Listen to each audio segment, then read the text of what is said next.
আজকে গল্পের আসরে আমরা যার সাথে বসেছি তিনি আমাদের সমাজের এক জীবন্ত দলিল।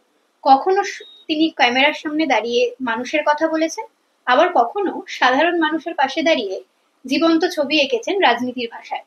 তার অভিনয় যেমন একদিকে আমাদের মন কেড়েছে, তেমনি তার নিখুঁত সমাজ চেতনা উদ্বুদ্ধ করেছে বহু সাধারণ মানুষকে। আজকে আমাদের সঙ্গে আড্ডায় রয়েছেন একজন অত্যন্ত জনপ্রিয় অভিনেতা তথা দক্ষ রাজনীতিবিদ রুদ্রনীল ঘোষ। তার সঙ্গে কথা বলবো সমাজ, সিনেমা এবং সেই জগৎ নিয়ে যেখান থেকে তিনি বাংলা ইন্ডাস্ট্রিকে দেখেন। প্রথমেই আপনাকে শুভেচ্ছা জানাই আপনার আপকামিং সিনেমা ধূমকেতুর জন্য। ধন্যবাদ। আমার প্রথম প্রশ্ন আপনার কাছে, আপনি অনেকদিন ধরে বাংলা সিনেমার জগতের সঙ্গে যুক্ত, তো সেই সময় বাংলা সিনেমার জগৎ আর এই সময় বাংলা সিনেমার জগতের মধ্যে কি কোনো পার্থক্য অনুভব করেন? সময় অনুযায়ী আমাদের বাড়ি ঘরদোর অফিস যেমন পরিবর্তন হয়, আমাদের পোশাক চলাফেরা, আমরা যে যে গ্যাজেটস গুলো ব্যবহার করি, ল্যান্ডলাইন ফোন থেকে যখন অ্যান্ড্রয়েড, এই যে ট্রান্সফরমেশনটা হলো, ঠিক তেমন অন্যদিকেও টেকনোলজিক্যাল প্রোগ্রেস হয়েছে, সিনেমার ক্ষেত্রেও হয়েছে। আগে যে ধরনের ক্যামেরায় শুটিং হতো, যা যা প্রযুক্তি ব্যবহার করা হতো, তার অনেকটা চেঞ্জ হয়ে গেছে। এআই চলে এসছে, গ্রাফিক্স চলে এসছে, যেগুলো সিনেমায় আগে বা অডিও ভিজুয়ালি কোনো কাজে আশা করা যেত না, সেটা চলে এসেছে। অর্থাৎ সমৃদ্ধ হওয়ার মতো যে যে মানবিক উপাদানগুলো আমাদের সমাজের নানা স্তরে ঢুকে পড়েছে, ঠিক তেমনই সিনেমা বানানোর যে জায়গাগুলো সেখানেও ঢুকেছে। কিন্তু আলটিমেটলি এই প্রযুক্তি বলি বা যাই বলি, আমরা এটাকে তো ব্যবহার করবে মানুষ। তো সিনেমার ক্ষেত্রে দু ধরনের কর্মী অত্যন্ত গুরুত্বপূর্ণ। একদল কর্মী ক্যামেরার সামনে কাজ করেন, যাদের সাধারণত মানুষ অভিনেতা হিসাবে চেনে, অভিনেত্রী হিসাবে চেনে। আর একদল মানুষ রয়েছেন যারা টেকনিশিয়ান হিসেবে কাজ করেন। ক্যামেরার সামনে যত লোককে আমরা দেখতে পাই, তার মিনিমাম 4 থেকে 5 গুণ লোক ক্যামেরার পিছনে পরিশ্রম করে। সেটা পরিচালক থেকে শুরু করে ক্যামেরাম্যান, ইলেকট্রিকের ডিপার্টমেন্টের মানুষ, যারা আলো করেন, এমনকি যারা আমাদের সাজিয়ে দেন, মেকআপ আর্টিস্ট, যারা আমাদের কস্টিউম পরিয়ে দেন, ড্রেসার থেকে শুরু করে যারা আমাদের চা জল দিয়ে, খাবার দিয়ে আমাদের একটা গুরুত্বপূর্ণ দিক সেটার নজর রাখেন, সেই টেকনিশিয়ানসরা। এবং তারপর সিনেমা বা সিরিয়াল বা ওয়েব সিরিজ, অডিও ভিজুয়ালে কিছু তৈরি হয়ে যাওয়ার পর, তারপর কিন্তু যা দর্শক দেখতে পান না, সাধারণ মানুষ দেখতে পান না, সেখানে এডিটার বলুন, বা যারা ব্যাকগ্রাউন্ড মিউজিক করছেন তারা বলুন, বা যারা মিউজিক ডিরেকশন দিচ্ছেন, বা যারা গাইছেন তারা বলুন, একটা বড় টিম কাজ করে প্রায় 6 থেকে 8 মাস সিনেমার ক্ষেত্রে। পরিবর্তন বলতে যেটা, সেটা প্রযুক্তিগত ঝকঝকে তকতকে ছবি হয়েছে, স্পষ্ট দেখতে লাগে। কিন্তু আমরা যে পরিবর্তনটা বারবার খুঁজতে চাই, যে পাল্টে যাওয়ার সমাজ, বদলে যাওয়ার সমাজে যে যে ঘটনাগুলো ঘটছে, ঘুরে বেড়াচ্ছে, সেখান থেকেই তো চিত্রনাট্যকার তিনি লেখেন বা গল্পকার তিনি লেখেন। অনেক ক্ষেত্রে পরিচালক চিত্রনাট্য বা গল্প লেখেন, কিন্তু মেজর অংশেই এটা লেখার আলাদা আলাদা মানুষ রয়েছেন। তো আসল বিষয়টা হচ্ছে আমাদের সোসাইটি। সিনেমা হলের সামনে, পর্দার সামনে যে চেয়ারগুলো থাকে, তাকে সম্মান করাটা সব থেকে বড় কাজ। আমি কতটা জানি, আমরা কতটা পণ্ডিত, এটা তো অবশ্যই সঙ্গে থাকে, কিন্তু তার থেকে বেশি থাকে হচ্ছে যে আমরা কতটা মনোযোগ দিয়ে একটা গল্পকে নির্মাণ করব। কারণ এখনো ভারতবর্ষের মতো দেশে তারা বলে বই দেখতে যাচ্ছি, অর্থাৎ একটা গল্প দেখতে যাচ্ছে। এছাড়াও কি অন্য ধরনের সিনেমা নেই? আছে। কিন্তু এই দেশটাতে সিনেমা জীবিকা হয়ে যখন মানুষের পেটে একটা বড় অংশের শুধু শিল্পী টেকনিশিয়ান না, আরো অনেক জড়িয়ে থাকা মানুষের পেটে ভাত দিচ্ছে, তখন আমাদের প্রাইমারি শর্তটা হয়েই থাকে যে কত সংখ্যক মানুষকে আমরা আনতে পারি সিনেমা হলে। আমি কত পণ্ডিত এটা বলতে ভালো লাগে, দেখাতে গেলে কিন্তু একটু ভাবতে হয়। আমি দারুণ একটা বোধের সিনেমা বানালাম, কিন্তু সাধারণ মানুষ যারা 80%, যারা খাটেন, যারা জীবন যন্ত্রণায় থাকেন, ভারতবর্ষ তো ধনী দেশ নয় যে কাজকর্ম করবার পর আরো অনেক বিষয় পড়াশোনা করবার সুযোগ আছে, অবকাশ রয়েছে, তখন তারা পড়বেন, জানবেন, ভাববেন। প্রচুর মানুষ রয়েছেন যারা জীবন যন্ত্রণায়, সেটা সংসারে হোক, তাদের জীবিকায় হোক, তারা ছটফট করছেন। একটা সুস্থ গল্প যেটা তাদের মনে ভালো লাগা তৈরি করতে পারে, কারণ তিনি বাড়ি থেকে বেরিয়ে এসে সিনেমা হলে আসবেন গাড়ি ভাড়া করে, সিনেমা হলে ঢুকে গিয়ে তাকে কিছু না কিছু খেতে হবে। আর খুব কম সংখ্যক মানুষ রয়েছেন যিনি একা একা বা কারুর সঙ্গে ঝগড়া করে সিনেমা হলে যান। আজও পর্যন্ত সিনেমা হলটা আমাদের বন্ধু বান্ধব, আত্মীয়, পরিবার, তাদের সবাইকে নিয়ে একসঙ্গে উপভোগ করবার একটা সুন্দর জায়গা। তো সেইটা মাথায় রেখে আমাদের সিনেমার গল্প তৈরি হচ্ছে। আর গল্প তৈরি করতে গেলেই প্রাইমারি ক্ষেত্রে মাথায় রাখতে হয় যে মানুষ আজকে যেভাবে পাল্টে গেছেন, তারাও তো পাল্টেছেন, ভাবনা চিন্তা হয়েছে, অনেক সংরক্ষণশীল চিন্তার মধ্যে আমরা ছিলাম, সেটা ছাপিয়ে বেরিয়ে গেছে। যেমন এই কিছুদিন আগেই আমাদের গৃহপ্রবেশ বলে ইন্দ্রজিৎ দাশগুপ্তের যে সিনেমাটা, শুভশ্রী, কৌশিক গাঙ্গুলি, জিতু কামাল, শৈলী সেনগুপ্ত, আমি বা আমরা মিলে যেটা বানালাম, সেটা এতটা জনপ্রিয় হবে, মানুষ এইভাবে সিনেমাটাকে গ্রহণ করবেন, এতটা আশা তো করা যায় না। আমরা জানতাম যেটা ভালো সিনেমা উপহার দিচ্ছি। এবার যেমন আমরা সব ভালো খাবারই অনেক পরিমাণে খাই না, তাই না? ছোটবেলা যাতে আমাদের অন্য কোনো রকম ডিজিজ না হতো, আমাদের মায়েরা আলু ভাতের সঙ্গে করলা মেখে দিয়েছে, কোথাও নিম পাতা দিয়েছে, আমরা গল্প করতে করতে অন্যদিকে তাকিয়ে জানলা দিয়ে ফেলে দিয়েছি, কিন্তু এটা দেওয়া হতো আমাদের ভালোর জন্য। তাই সব ভালো যে আমরা গ্রহণ করেছি এমন নয়। এবার যখন বয়স হয়ে গেলে সুগার হচ্ছে, কোলেস্টেরল হচ্ছে, তখন ওই পুরোনো দিনের কথাটা মনে পড়ছে। ঠিক তেমনই অনেক ভালো জিনিস আমরা গ্রহণ করি না, আবার অনেক মশালাদার জিনিস যা আমরা রেস্টুরেন্টে গিয়ে দারুণ খাই, সেটা খেতে হয়তো জিভে ভালো লাগছে কিন্তু পরে আমার শরীরের ক্ষতি করে। ঠিক তেমনই প্রচুর কমার্শিয়াল যে সিনেমা, যেটা খুব দরকার, যে সংখ্যাটা কমে গেছে, আরো নতুন করে বাড়লে ভালো হয়। তো ভালো বিষয়বস্তু সিনেমা এবং তার সঙ্গে সঙ্গে শুধুমাত্র মনোরঞ্জনের সিনেমা যেখানে ভাবনা কম, সেটাও কঠিন। এই দুটো একবারই মানুষ রয়েছে। তাই দু ধরনের মানুষকে এই যে সময়ের অলিন্দে তারা নিজেদেরও পাল্টে নিয়েছেন, তাদের জন্যই গল্প তৈরি হওয়া উচিত, এবং সেই ধরনের গল্প তৈরি হয়েছে। কিছুদিন আগে একটা বড় ধাক্কা মেরে বিজয় রথের পতাকা উড়ালো বহুরূপী বলে একটি সিনেমা। তার আগে কি ভালো সিনেমা হয়নি? না আমরা করিনি, করেছি, কিন্তু বহুরূপী একটা বড় ধাক্কা দিল মেন স্ট্রিম কমার্শিয়াল সিনেমাতে। দেবের অভিনীত খাদান বলে সিনেমাটা, সেটাও একটা চর্চার মধ্যে এলো, এবং তার সঙ্গে সঙ্গে কৌশিক গাঙ্গুলির সিনেমা, সৃজিত মুখার্জির সিনেমা, তারাও দাপটের সঙ্গে এগোচ্ছে, বাকি অনেকের সঙ্গে সিনেমা এগোচ্ছে। তো গৃহপ্রবেশের সময় থেকে যখন দেখতে পেয়েছিলাম যে একটা সমকামী সম্পর্কের গল্প ছিল কিন্তু আমাদের এই গৃহপ্রবেশে, কোথাও আমার নিজের ব্যক্তিগতভাবে মনে হয়েছিল যারা আমাদের মায়েরা, দিদিরা, যারা সমাজের অনেকগুলো অলিন্দে হয়তো দাঁড়ান না বা দেখেন না, তারা হয়তো একটু সংরক্ষণশীল চিন্তা ভাবনা নিয়েই চলেন, এটা আমি ভেবেছিলাম। কিন্তু যখন এই গল্পই আমাদের মায়েরা, দিদিরা, সাধারণ মানুষ, শিক্ষিত মানুষ, তারা অতি সাদরে গ্রহণ করলেন, এবং হলে যখন আমরা গিয়ে পৌঁছলাম, আমাদের পরিচালক ইন্দ্রজিৎ দাশগুপ্ত বা আমাদের সঙ্গে যখন ইন্টারাকশন করছেন অডিয়েন্স, তারা বলছেন এই ঘটনাগুলো আমরা দেখতে চাই। তো আমরা নিজেরা বুঝতে পারলাম যে সমাজ, আমাদের মায়েরা, দিদিরা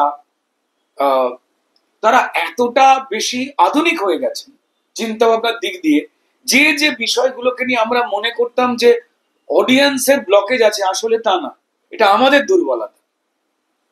তো ফলত এই দুর্বলতাগুলোই কাটানো আমাদের কাজ। অডিয়েন্সের সঙ্গে বন্ধুত্ব করবার জন্য সিনেমা হলের পর্দা। এবার গৃহপ্রবেশের পর ডেফিনেটলি যে প্রসঙ্গটা তুললে আসতেই হলো, ধূমকেতু আসছে। যদিও 9 বছর আগে ধূমকেতু তৈরি হয়েছিল।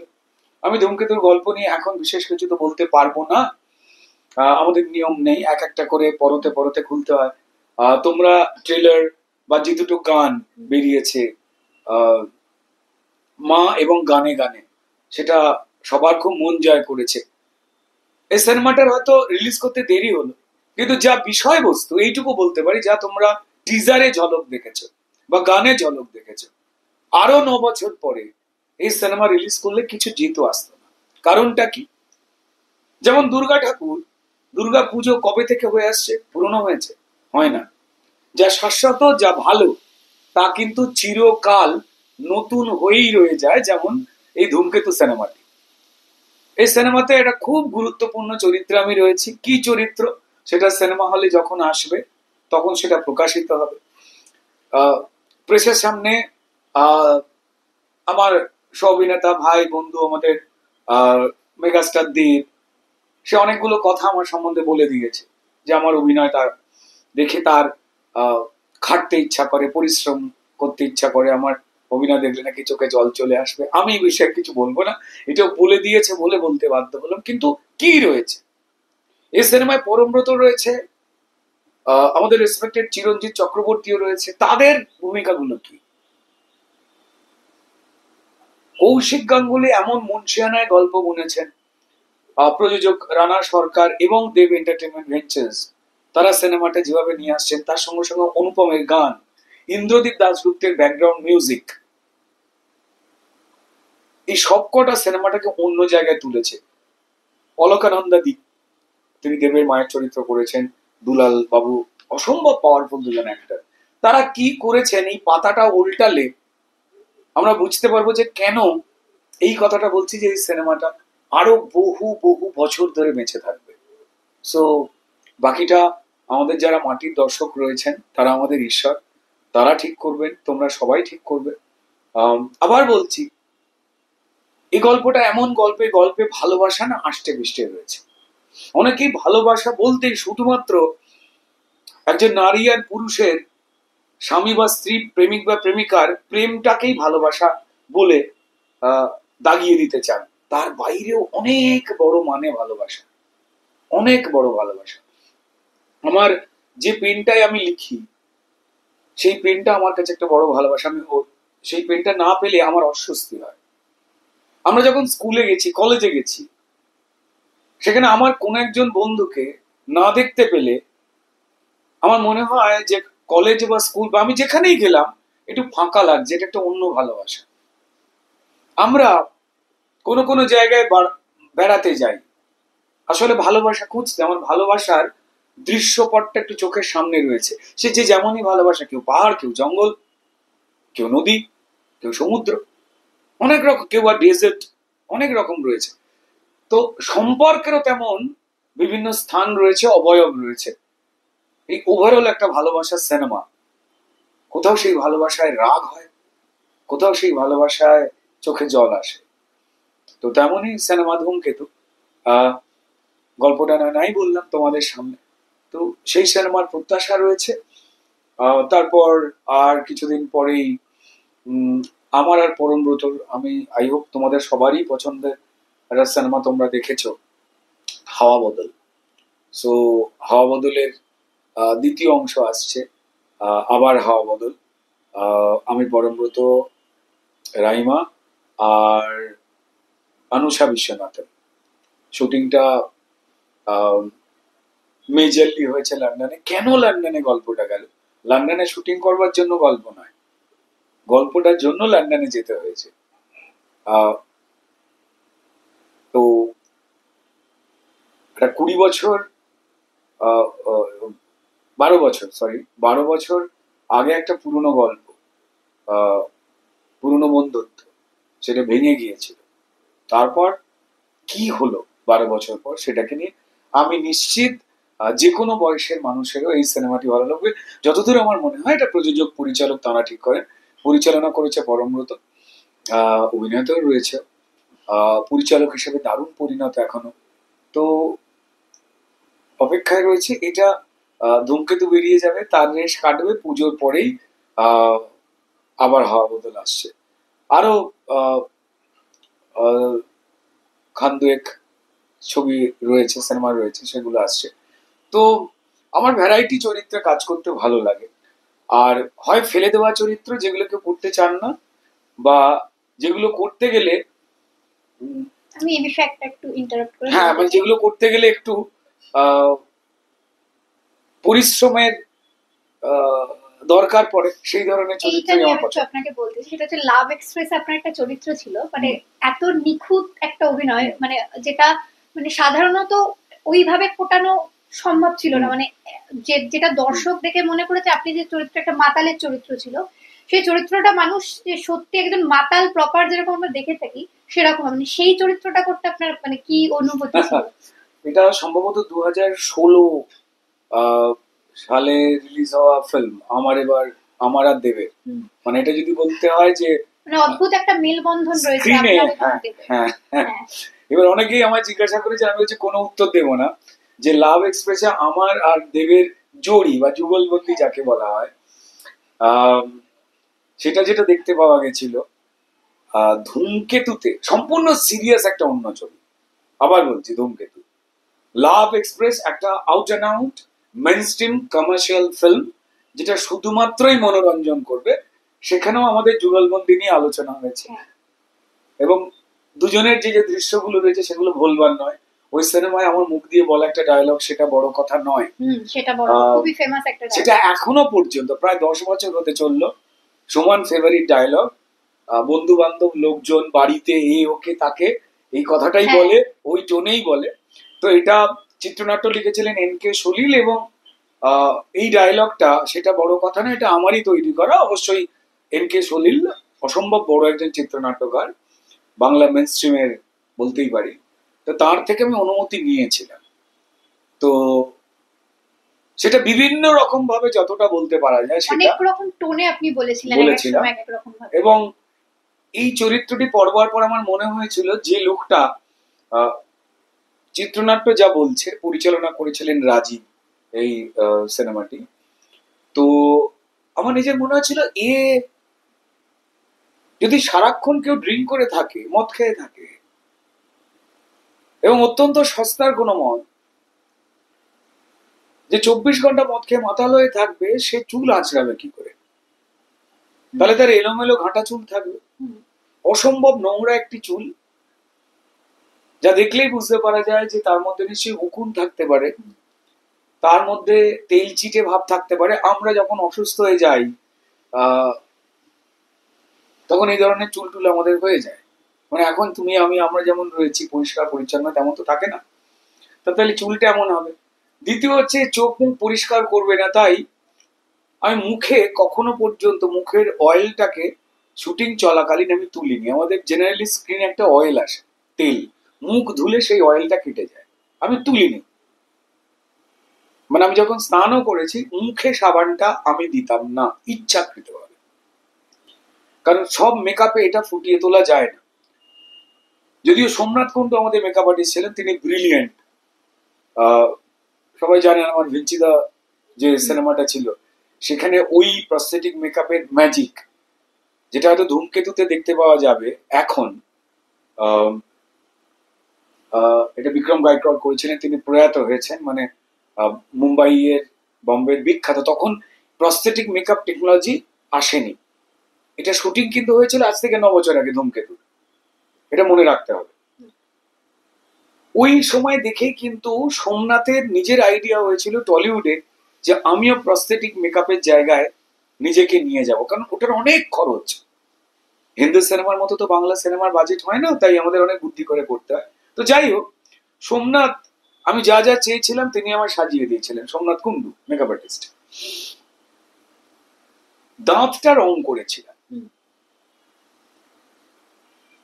যে সারাক্ষণ মদ খাচ্ছে সে তো দাঁত মাজবে না, তাহলে দাঁত না মাজলে আমাদের দাঁতে ক্লট পড়ে, ময়লা পড়ে। তাই কি করতে হয়েছিল, এই শুটিংটা চলাকালীন আমি খাবার খেতে পারতাম না, লিকুইড খাবার স্ট্র দিয়ে আমায় খেতে হতো। কারণটা কি, আমাদের দাঁতে যে এনামেলটা রয়েছে সেটাকে প্রথমে ঘষে শুকনো করতে হতো, তার উপর আঠা লাগিয়ে চকলেট রঙের ওই পান খেলে বা মুখ না ধুলে দাঁতে যে ক্লটটা পড়ে সেই আঠা দিয়ে দাঁতটাকে করা হতো। তারপর আবার একটা আঠার লেয়ার চাপানো হতো, মানে প্রথমে দাঁত, তারপর আঠা, তারপর রং, তারপর আবার একটা আঠার লেয়ার, যাতে আমাদের মুখের জলে বা লালাতে ওই আঠাটা না উঠে যায়, রংটা না উঠে যায়। কষ্ট হতো। তো তারপর খাবার খেতাম, কোনো কোনো কঠিন খাবার খেলে ওই মেকআপটা উঠে যাওয়ার সম্ভাবনা থাকতো। এবং জামা কাপড় পরবার মধ্যে জামার বোতাম অবিন্যস্ত ভাবে লাগাতে হতো। যে মাতাল সে বোতামের ঘরে বোতামটা দিতে লাগাতে পারে না, ইভেন প্যান্টের দড়িও একটা খুলে চুপছে, একটা থাকছে, এবং টলমল করতো সারাক্ষণ। সো যেটা খুব সহজ মনে হয় সেটাকে সহজ করে তুলতে গেলে খুব কঠিন পরিশ্রম করতে হয় যে কোনো অভিনেতাকে, শুধু আমাকে নয়। এবং এই ক্ষেত্রে পারিপার্শ্বিক জায়গায় যে যে সহ অভিনেতারা রয়েছেন, এক্ষেত্রে আমি দেব বলি, রেসপেক্টেড ভিক্টর ব্যানার্জি বলি, বা যাদের, বা কাঞ্চন মল্লিক বলি, আর একজন তুখোড় অভিনেতা, আমরা তখনই বড় অভিনেতা হয়ে উঠবার চিন্তা করতে পারি যতক্ষণ না আমরা একজন ভালো সহ অভিনেতা হয়ে উঠছি। গান একা গাওয়া যায়, কবিতা একা বলা যায়, কোনো মিউজিক একা বাজানো যায়, কিন্তু অভিনয় একা করা যায় না। তো তাই উল্টো দিকের অভিনেতা বা অভিনেতাদের সাহায্য ছাড়া কোনো অভিনেতার অভিনয় যদি প্রশংসিত হয়, তার পিছনে সামনে তার সহ অভিনেতাদের বিপুল সাহায্য না থাকলে এটা হয় না। এটা প্রথম শর্ত, যে ভালো অভিনেতা হইতে গেলে সবার প্রথমেই ভালো সহ অভিনেতা হওয়ার চেষ্টা করুন। আমি কত ভালো করছি এটা দিয়ে কিচ্ছু হয় না, আমরা কত মন দিয়ে চরিত্র হয়ে উঠতে পারলাম, ফলত একটা দৃশ্য তৈরি হয়, আর মানুষ বাড়ি যায় ওই দৃশ্যটাকে নিয়ে। সো লাভ এক্সপ্রেসের পর আবার ধূমকেতু, আবার একটা সিরিয়াস ফিল্ম, এবং সেখানে আমার আর দেবের কি যুগলবন্দি এটা তো সময় বলবে। 14ই আগস্ট রিলিজ, ডেফিনেটলি আমি জানি সবাই দেখবেন। এমনি দেব এবং শুভশ্রী রয়েছে, তার একটা আকর্ষণ মানুষের রয়েছে, কিন্তু আবার বলছি, এই সিনেমাটা যেহেতু কৌশিক গাঙ্গুলির সিনেমা, এটা নিয়ে এক্সপেকটেশন বেশি। দুজনের আমার দেবের কেমিস্ট্রি কি রয়েছে সেটা সময় বলবে। একটা শেষ প্রশ্ন করব, সেটা হচ্ছে এখন বাংলা ইন্ডাস্ট্রিতে ওটিটি প্ল্যাটফর্ম বিশেষ করে, সেখানে বিভিন্ন কন্টেন্ট ক্রিয়েটার যারা, তারা অভিনয় করতে আসছে। হঠাৎ করে কন্টেন্ট ক্রিয়েটার যারা ব্লগিং করে, যারা সোশ্যাল ইনফ্লুয়েন্সার, তাদের আমরা অভিনেতা বা অভিনেত্রীর চরিত্র দেখছি। এই ব্যাপারটাকে নিয়ে আপনার কি মতামত? দেখুন, অভিনয় কোনজন জানেন বা পারবেন বা পারবেন না, এটা একান্তই তাদের ব্যক্তিগত গুণ। কেমন ইউটিউবার বা কোনো কন্টেন্ট ক্রিয়েটর, তাদের প্রযোজক প্রাথমিক শর্তে নেন এই কারণে যাতে সেই ইউটিউবার বা কন্টেন্ট ক্রিয়েটারের ব্যক্তিগত যে দর্শক কুল তিনি তৈরি করেছেন, তার মাধ্যমে যাতে ওই ওটিটি কন্টেন্টটা ছড়িয়ে যেতে পারে। সে যদি শেয়ার করে, তারও তো একটা ফ্যান বেস রয়েছে তার কথা শোনার। কিন্তু এমনটা নয় যে হিউজ কন্টেন্ট ক্রিয়েটার, তার বিরাট ফলোয়ার রয়েছে, তিনি একদমই অভিনয় জানেন না। প্রাথমিক ক্ষেত্রে হয়তো তার জন্য একটু ছড়ালো, কিন্তু দেখা গেল যে আমি অনেক লোকের কাছে পৌঁছতে গিয়ে একটা কঠিন চরিত্র এমন একজনের ঘাড়ে চাপিয়ে দিলাম, সেই কন্টেন্ট ক্রিয়েটার যিনি অভিনয়টাই পারফর্ম করতে পারছেন না। অভিনয়ের প্রাথমিক শর্ত আপনাকে চরিত্র হয়ে উঠতে হবে। আপনি ইনস্টাগ্রাম ইনফ্লুয়েন্সার হতেই পারেন, আপনার 2 মিলিয়ন নিজের দর্শক থাকতে পারে, বা আপনি ইউটিউবার, দারুণ জনপ্রিয় হতেই পারেন, কিন্তু আপনার জনপ্রিয়তা পার্টিকুলার আপনি ওই ইউটিউবে বা ইনস্টাগ্রামে আপনি কি কি করেন সেটার জন্য, অভিনয়ের জন্য নয়। তাই যখন যারাই আসছেন তার নিজের পরিচয় পরিচিতিকে বাড়াতে এবং যে প্রযোজকেরা তাদের নিচ্ছেন এই কন্টেন্টটা লোকের কাছে পৌঁছে যেতে, সেই ক্ষেত্রে উভয় পক্ষে সম্মানটা তখনই বজায় থাকবে যাকে নেওয়া হলো তিনি যদি ঠিকভাবে ওই চরিত্রটি পারফর্ম করতে পারেন। নালে এটা করলে সাময়িক কিছু লাভ হবে, কিন্তু তিনি যদি পারফর্ম করতে না পারেন, অভিনয় করতে না পারেন, তখন সমগ্র মিডিয়ামটার তুমুল ক্ষতি হবে। এই বিষয়ে সতর্ক থাকা উচিত। যারা অভিনয় জানেন, তিনি ইউটিউবার হতে পারেন, তিনি রিক্সা চালক হতে পারেন, তিনি গৃহবধূ হতে পারেন, তিনি যে কোনো শিক্ষার্থী হতে পারেন, অধ্যাপক হতে পারেন, এভরিবডি, যে কোনো জীবিকার মানুষ ওয়েলকাম, কিন্তু জেনে। নাহলে আপনি এলেন, আপনাকে অনেক মানুষ দেখলো, যেন অনেক মানুষ বলবার সুযোগ না পেয়ে যায়, এত প্রচার হলো, অনেকে বললো এ মা এই অভিনয় পারে না, এইটা যেন না হয়। Thank you sir. As an actor Rudranil ঘোষের তরফ থেকে তো আমরা তার অভিজ্ঞতা জানলাম এবং জানলাম বাংলা সিনেমার বিভিন্ন পরিবর্তন। তো স্যার, এখন আপনার কাছে প্রথম আমার প্রশ্ন থাকবে বাংলা ইন্ডাস্ট্রি সম্পর্কে। তো বাংলা ইন্ডাস্ট্রিতে বিভিন্ন পরিবর্তন হয়েছে আমরা জানি, তো এর মধ্যে এমন কি পরিবর্তন যা আপনাকে নাড়া দিয়েছে? বিষয়বস্তু নির্বাচন। দেখো, অডিও ভিজুয়ালে যেগুলো ফিকশন, মানে যেগুলোর মধ্যে দিয়ে গল্প বলা হয়, সেটা টেলিভিশন সিরিয়াল হতে পারে, ওয়েব সিরিজ হতে পারে, বা সিনেমা হতে পারে, যতক্ষণ পর্যন্ত মানুষ এগুলো দেখে পছন্দ না করছেন ততক্ষণ পর্যন্ত এই মাধ্যমের কোনো ভ্যালু নেই সেই অর্থে। কারণ এটার সঙ্গে প্রচুর মানুষের জীবন এবং জীবিকা জড়িয়ে রয়েছে। শুধুমাত্র একটা শিল্প মাধ্যম সম্পর্কে ভালোবাসা নয় বা শ্রদ্ধা নয়, জীবিকা জড়িয়ে রয়েছে। তো এই ক্ষেত্রে বিষয়বস্তু নির্বাচন যেভাবে পাল্টেছে, মানুষ যা পছন্দ করছেন বা পছন্দ করতে পারেন, সেইভাবে নতুন নতুন অনেক লেখক এবং পরিচালক এসেছে এবং তাদের নতুন ভাবনা চিন্তায়, তাদের নিবেদন করা নতুন গল্পে মানুষ যে আকৃষ্ট হচ্ছেন।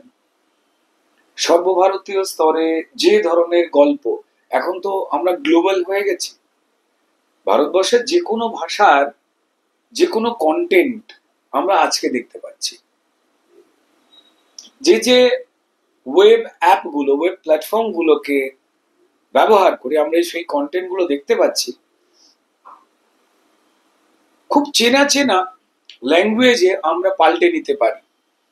অপশনও বেরিয়েছে যে আমি এই সিরিজটি বা এই সিনেমাটি আমি কোন ভাষায় শুনতে চাই। অর্থাৎ এই ল্যাঙ্গুয়েজ ব্যারিয়ারটা ভেঙে গেছে।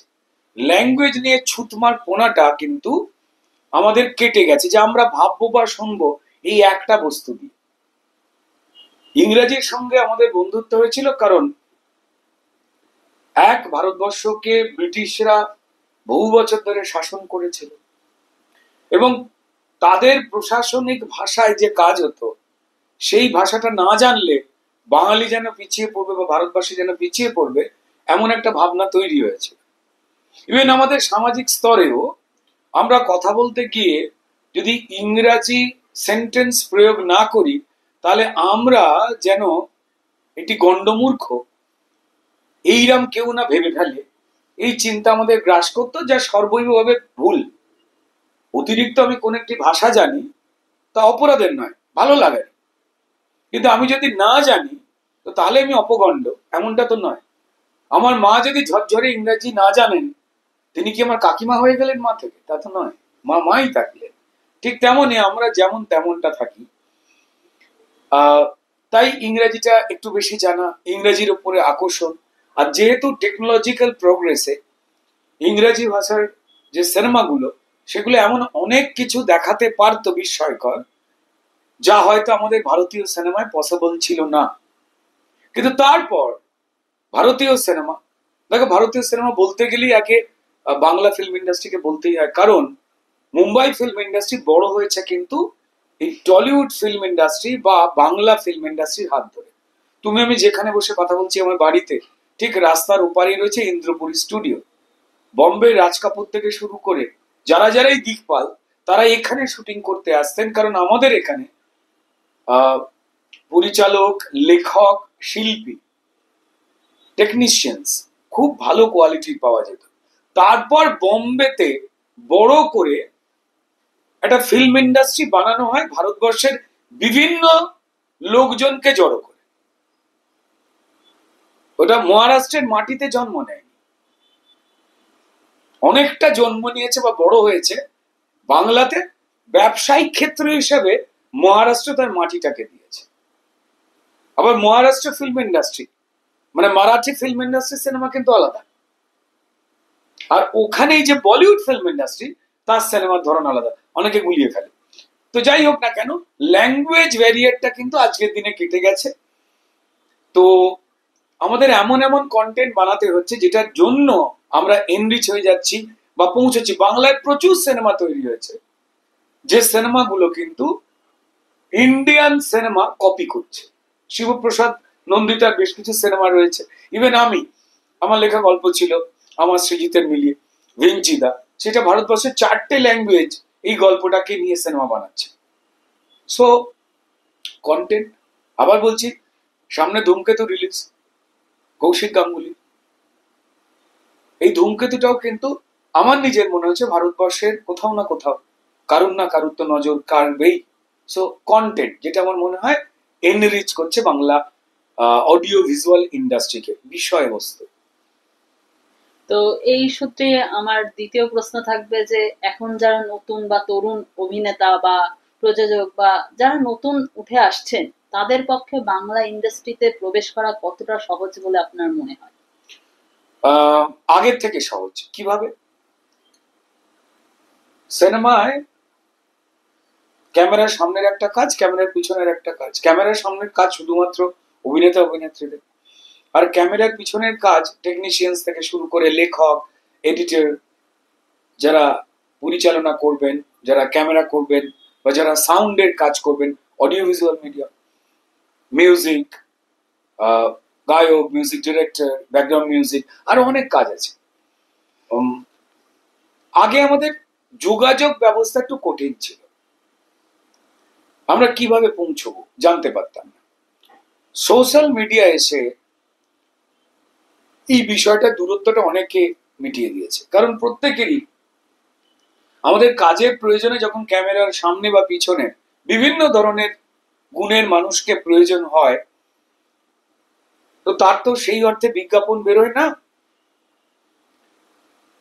যারা এস্টাবলিশ লোকজন, তাদের ফেসবুক প্রোফাইল রয়েছে, সোশ্যাল মিডিয়া প্রোফাইল রয়েছে, তাদের প্রোফাইলে গিয়েও প্রচুর জন যোগাযোগ করে কাজ করেছেন, তার নিজের কাজ মেসেজে পাঠিয়েছেন। যদি কেউ অভিনয় করতে চায়, তাদের ছবি বা ভিডিও ক্লিপ, ছবি দেখে অভিনেতা সিলেকশন করা যায় না যতক্ষণ না তিনি পারফর্ম করতে পারছেন, অভিনয় করতে পারছেন। প্রচুর রিলস আছে, সেই রিলস দেখে প্রচুর মানুষ এখন আমরা কাস্টিং করি যে বা এক্সপ্রেশন তো ভালো, এই ডায়লগ থ্রোয়িং ভালো। আবার প্রচুর মানুষ যারা গল্প লেখেন, তারাও সোশ্যাল মিডিয়ায় নিজের গল্প লিখে দিচ্ছেন, বা কেউ শর্ট ফিল্ম বানিয়ে সোশ্যাল মিডিয়ায় দিচ্ছেন, সেগুলো আমাদের চোখে পড়ছে। তো ফলত অনেকটা সহজ হয়েছে, বা আমরা জেনে গেছি কোথায় কোথায় পৌঁছতে হবে, কোন কোন স্টুডিওতে আমি ঢুকবো, কোথায় কোথায় স্টুডিওতে ঢুকে জিজ্ঞাসা করলেই জানবো কোথায় পরিচালক, প্রযোজক, তাদের অফিস কোথায়। এখন আমি গুগল করলেই পেয়ে যাই, তাই তো? তো এটা আগের থেকে সহজ হয়েছে। কিন্তু মূল যেটা আমার নিজের মনে হয়, যারা কাজ করতে চান এই প্রজন্মের, যারা, তার বয়স যেমনটাই হোক, প্র্যাকটিস ছাড়া, চর্চা ছাড়া কোনো কাজে সফলতা আসে না। আমি হাজার ধরনের চালাকি জানতে পারি, আমার হাজার ধরনের যোগাযোগ তৈরি করার, বন্ধুত্ব তৈরি করার আমার এত সেই বুদ্ধি আছে, কিন্তু আমি এত খাটাখাটানি করলাম, করে ক্যামেরার সামনে বা ফ্লোরে গিয়ে পৌঁছলাম, কিন্তু আমি যে কাজটা করতে এসেছি সেটাই জানি না। আমি দারুণ আলু বা বেগুন বিক্রি করতে পারি, আমি লোকজনকে ধরে স্টেশনের ধারে কোথায় ত্রিপল বিছিয়ে আমি যদি আমার পশরা সাজিয়ে বসি, আমি জানি স্টেশনের সামনে দিয়ে লোক আসবে বা সিনেমা হলের সামনে লোক, আমার জিনিসটা বিক্রি হবে, আমি সব জানি। এলাকায় যে দাদা তাকে কবজা করে ফেললাম, আমি এখানে বসবো, আমায় তুলে দেবেন না, ছাতা টাতা লাগালাম যাতে, বা ত্রিপল লাগালাম বৃষ্টি না পড়ে, কাস্টমার না চলে যায়। কিন্তু যে আলু বা পটলটা নিয়ে বসলাম সেটাতেই খুঁত আছে, পোকা, ছোট, খারাপ কোয়ালিটি। তাহলে আমার এত যে খাটাখাটনি বুদ্ধি করে আমি পৌঁছলাম ক্যামেরার সামনে বা পেছনে যে কোনো কাজ করতে, পারফর্ম করবার সময় আমার প্রোডাক্টে খুঁত রয়ে গেল। তা আমি সবাইকেই বলবো, পরিশ্রমের বিকল্প নেই। আর আমি যে কাজটা করতে চাইছি সেই কাজে আগে যারা ভালো কোয়ালিটির কাজ করেছেন তাদের ফলো করে আসতে, যে যাদের কাজ মানুষ প্রশংসা করেছেন। তার মানে আমি এমন কাজ করতে চাইছি যেখানে আমার প্রশংসা হয়। তাহলে আমি যে কাজটা করতে চাইছি সেই বিভাগে, যদি আমি অ্যাক্টর হই, তো ভালো অ্যাক্টর হিসেবে কারা কারা মানুষের মন ছুঁয়েছেন তাদের আমি কাজ ফলো করব। বা গল্প লিখি, কোন কোন গল্প মানুষের মন ছুঁয়েছে, বা আমি যদি চিত্রনাট্য লিখতে চাই আমি সেগুলো ফলো করে আসব, সেই অনুযায়ী নিজের কাজটা শিখবো। তবে আমার সোজা হবে। যোগাযোগটা এখন তো সহজ হয়ে গেছে, পৌঁছানো যায়। তো এই ক্ষেত্রে আমার একটু অন্যরকম আরেকবার একটা প্রশ্ন থাকবে যে আপনি তো এত চরিত্রে অভিনয় করেছেন, আপনার কাছে সবচেয়ে প্রভাবশালী চরিত্র কোনটা? এখনো পর্যন্ত পাইনি। এটা বলতে পারবো, সেটা হচ্ছে যে মানুষের কোথাও আমার কমেডি চরিত্র ভালো লেগেছে, কোথাও নেগেটিভ ভালো লেগেছে, কোথাও আর ভয়ঙ্কর সিরিয়াস ভালো লেগেছে। আমি লাকি যে ঈশ্বর আমায় সেই ক্ষমতা দিয়েছেন পরিশ্রম করবার, যেখানে আমি যে কোনো ধরনের চরিত্রই করতে আমার ভালো লাগে। এবং নানান ধরনের দর্শক রয়েছেন, তারা, আমি যদি মনে করি আমি একটা দোকান, সেখান থেকে যে কোনো ধরনেরই জিনিস তারা কিনতে চাইছেন যেগুলো আলাদা আলাদা। তো আমি আমার সমসাময়িক যারা রয়েছেন, যারা আমার থেকে সিনিয়র রয়েছেন বা নতুন, ধরো তোমাদের মতোই কেউ, যদি কেউ ভালো কাজ করে আমি তার থেকে শিখি। যেদিন শেখাটা আমার বন্ধ হয়ে যাবে সেদিন আমি ফেল করব। তো যাই হোক, তো ফলত একজন গায়কের না যেমন হারমোনিয়ামে রিড থাকে সারে গামা পাদা নিসা, সে এইটাকেই আগে পরে করে সারা পৃথিবীতে সে দেখে যে গান তৈরি হচ্ছে, এর বাইরে তো আর কোনো সরগম বেরোয়নি, এটারই মিক্স এন্ড ম্যাচ করে হচ্ছে। তো এটার যতটা বেশি আমি ভেতরে ঢুকবো এই সরগমের, তত বেশি করে গান নানান তৈরি হবে ওই স্বাদটার উপরে বেশ করে। কি অসাধারণ ক্ষমতা ভেবে দেখো। ঠিক তেমনি যারা অভিনেতা রয়েছেন তাদের না এই স্বাদটাতে শেষ নয়। যতজন মানুষ, যত ধরনের মানুষ, যত রকম মানসিকতার মানুষ, জীবিকার মানুষ, যত ধরনের ক্রাইসিস তৈরি হচ্ছে, তাতে যে রিয়াক্ট করছে মানুষ, অ্যাক্টিং ইজ নাথিং, রিয়াক্টিং। মানুষ যখন কথা বলে সে এমনি এমনি কথা বলে না। যাদের মাথার একটু বিন্যাসে গন্ডগোল হয়ে গেছে তারা নিজেরা বিড়বিড় করে কথা বলে। আদারওয়াইজ মানুষ যখন কথা বলে বা সংলাপ বলে যদি বলি, সেটা প্রশ্ন আর উত্তরে, এর বাইরে কিচ্ছু নেই। তো তাই প্রশ্ন আর উত্তরগুলো যত আমি সহজভাবে, আমার চরিত্রটা যে দেওয়া হয়েছে রুদ্রনীল যা তা নয়, ওই চরিত্রটা যা তার মতো করে রুদ্রনীলকে পারফর্ম করতে হবে বা বাকি অভিনেতাদের পারফর্ম করতে হবে, সেটাই জানতে হয়।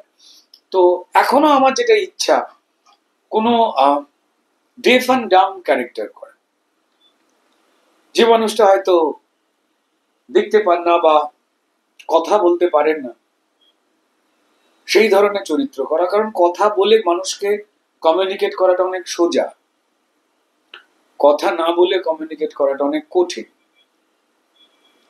তো আমি এই সূত্রে একটু জিজ্ঞেস করব যে আপনি তো এত ধরনের চরিত্র করেছেন, তো কোন চরিত্রটা করতে গিয়ে আপনার মনে হয়েছে একটু বেশি ডিফিকাল্ট বা একটু বেশি খাটতে হয়েছে এরকম? মানে কোন চরিত্র, সেটা কমেডি ক্যারেক্টার নাকি নর্মাল, বা আমরা যেরকম গৃহপ্রবেশ আপনার ক্যারেক্টারটা যেরকম ভাবে দেখেছি, যেখানে ক্যারেক্টারটার প্রতি আমরা পরবর্তী সময় একটা মায়া জন্মায়, ক্যারেক্টারটাকে কিন্তু আমরা প্রথম অবধি খারাপ বলতে পারি না, পুরোপুরি ক্যারেক্টারটা খারাপও নয়, আবার ক্যারেক্টারটাকে প্রথম থেকে যে মানুষ ভালোবাসবে সেটাও নয়, আবার শেষের দিকে ভালোবাসছে। তো কোন ক্যারেক্টারটাকে আপনার মনে হয় ফুটিয়ে তোলা আপনার পক্ষে একটু দেখো, বেশি? গৃহপ্রবেশে বিলু চরিত্রটার কথা বলতে গেলে এটা বলতে হয়, একটা বাড়ির গল্প, যে বাড়ি বনেদি বাড়ি, সেখানে প্রত্যেকেই একটা আভিজাত্য মেনে কথা বলেন, ব্যবহার করেন, তাদের আচরণগত। একমাত্র বিলু যে মদ খায়, যে জুয়া খেলে, যে চায়ের দোকানে আড্ডা মারে, তার স্বাভাবিক মানুষের মতো তার লোভ রয়েছে, আবার কোথাও তার ভাইয়ের উপরে ভালোবাসা রয়েছে, এবং কোথাও সে মদ খেয়ে বলেই ফেলে যে ভাই যদি না ফেরে এই পুরো বাড়ি আমার। লোভও রয়েছে। আবার কোথাও তার পরিবারের আভিজাত্যর উপরে সম্মান রয়েছে। সে জানে আমি সম্মানীয় হতে পারিনি, আমি পড়াশোনা বেশি করতে পারিনি, আমি মন দিতে পারিনি, আমার ব্যবসা করতে দেওয়া হয়েছিল, আমি নানাবিধ কাজে জড়িয়ে পড়ায় সেই কাজটা করতে পারিনি। আমাদের প্রত্যেকটা চায়ের দোকানে, পাড়ার মোড়ে কোথায় এই ধরনের বিলুকে পাওয়া যায়। আমরা মানুষের বাহ্যিক কয়েকটা দিক দেখে মনে করে ফেলি মানুষটা কেমন, আসলে তা নয়। আমি মানুষটাকে যতটা দেখতে পাচ্ছি, মানুষটা ততটা অর্ধেক, আর যতটা দেখতে আমি পাচ্ছি না, সেই দেখতে পাওয়াটা যদি না জানি, তাহলে মানুষটাকে আমরা জানতে পারলাম না। আমরা রাস্তা দিয়ে যাচ্ছি, কয়েকটা ছেলে এত খুব গালাগাল দিয়ে কথা বলছে, বা একে অপরকে খেস্তাখিস্তি করছে, করে, বা কেউ খুব ঝাঁঝিয়ে রেগে কথা বলছে, যেটা আমার শুনে মনে হচ্ছে এইভাবে মানুষকে তো না বললেই হতো, কিন্তু তার আগের ঘটনাটা তো আমরা জানি না। ঠিক তেমনই সোশ্যাল মিডিয়া আজকে আমরা কোন একটা পোস্ট দেখে তার ভিতরটা না জেনে আমরা গালাগাল করে চলে এলাম, কারোর সম্পর্কে 5টা বাঁকা উক্তি করে চলে এলাম, আমরা জানি না। আসলে আমার জীবনে যে যে যন্ত্রণা রয়েছে, আমাকেও 10টা মানুষ গালাগাল দেয়, আমিও তাকে গালাগাল দিলে বিরাট পেটানি খাবো, তাই আমি কোথায় আমার রাগ মেটাবো? ওই তো লোকে ওকে দিচ্ছে, আমিও দিয়ে আসি, মজা লাগে। তুমি দেখবে সোশ্যাল মিডিয়ায় তুমি এমন কিছু পোস্ট করেছো, তোমার অপছন্দের প্রচুর কমেন্ট এসছে, এমনটা হওয়ার কথা ছিল না। সে তোমায় জানে না, এমনকি সে তোমাকে জানবার জন্য সময়ও দেয়নি, কোন একটা ঘটনার উপরে লেয়ার দেখে বলে দিচ্ছে। তো যাই হোক, তো বিলুর ক্ষেত্রে পরে ভালো লাগাটা তৈরি হয় এই কারণে, কারণ বিলুদের আমরা চিনি, কিন্তু পুরোটা চিনতাম না, চিনলাম। তো সেটা একটা ধরনের চরিত্র। আমি আবার বলছি, আমার এখনো পর্যন্ত করা কঠিন চরিত্র অনেকগুলোর মধ্যে হলেও আমার ভালো লাগা চরিত্র হচ্ছে চ্যাপলিন। এখনো লোকে ইউটিউবে বা অন্যান্য প্ল্যাটফর্মে গিয়ে খোঁজে এবং দেখে। সারা পৃথিবীতে যখন এই সিনেমাটা চলেছিল, আমার সারা পৃথিবীর বহু জায়গায় যেতে হয়েছিল। আমি সারা পৃথিবীর মানুষের চোখের জল দেখেছিলাম। ইমোশনের কোনো না ল্যাঙ্গুয়েজ ব্যারিয়ার হয় না, সীমারেখা হয় না, কাঁটা তার বর্ডার হয় না, হিউম্যান ইমোশন। আর যত বেশি আমরা লোকাল অনুভূতির ক্ষেত্রে, তত বেশি আমরা গ্লোবাল হই। তো তাই চ্যাপলিন এখনো আমার, বংশী দাস বলে চরিত্রটা, পদ্মনাভর লেখা, ইন্দ্রদীপ দাশগুপ্তের মিউজিক করা, অনিন্দ্য ব্যানার্জির ডিরেকশন দেওয়া, সমীক হালদারের ক্যামেরা করা, এই কাজটা আমার হৃদয়ে রয়েছে। তার সঙ্গে সঙ্গে আমি আদু বলে সোমনাথ বাবুর একটি সিনেমাতে আমি একটা দৃশ্যের জন্য অভিনয় করেছিলাম। ওই দৃশ্যটার এবং এই চরিত্রটি এখনো আমার হৃদয়ে রয়েছে। বাকিগুলি আমার হৃদয়ে নেই বলছি না, কিন্তু নিজের ভালো লাগা যায়। আর হয়তো ধূমকেতুতে আমার যে চরিত্রটি, সেটি হয়তো তেমন কোন একটা চরিত্র হয়ে উঠতে চলেছে, যেটা আমার আজীবন হৃদয় থেকে যাবে। দর্শকের তো বটেই, সেই চেষ্টা করেছে, বাকিটা আমার পছন্দ। তো আমার এই প্রসঙ্গে শেষ একটা প্রশ্ন থাকবে, যে মানুষের জীবনে তো সমালোচনা আসে, এবং অভিনেতা হিসেবে আমি মনে করি যে আপনারও হয়তো বা এমন একটা ফেজ গেছে, বা অনেক সময় মানুষের এরকম হয় যে সমালোচনা।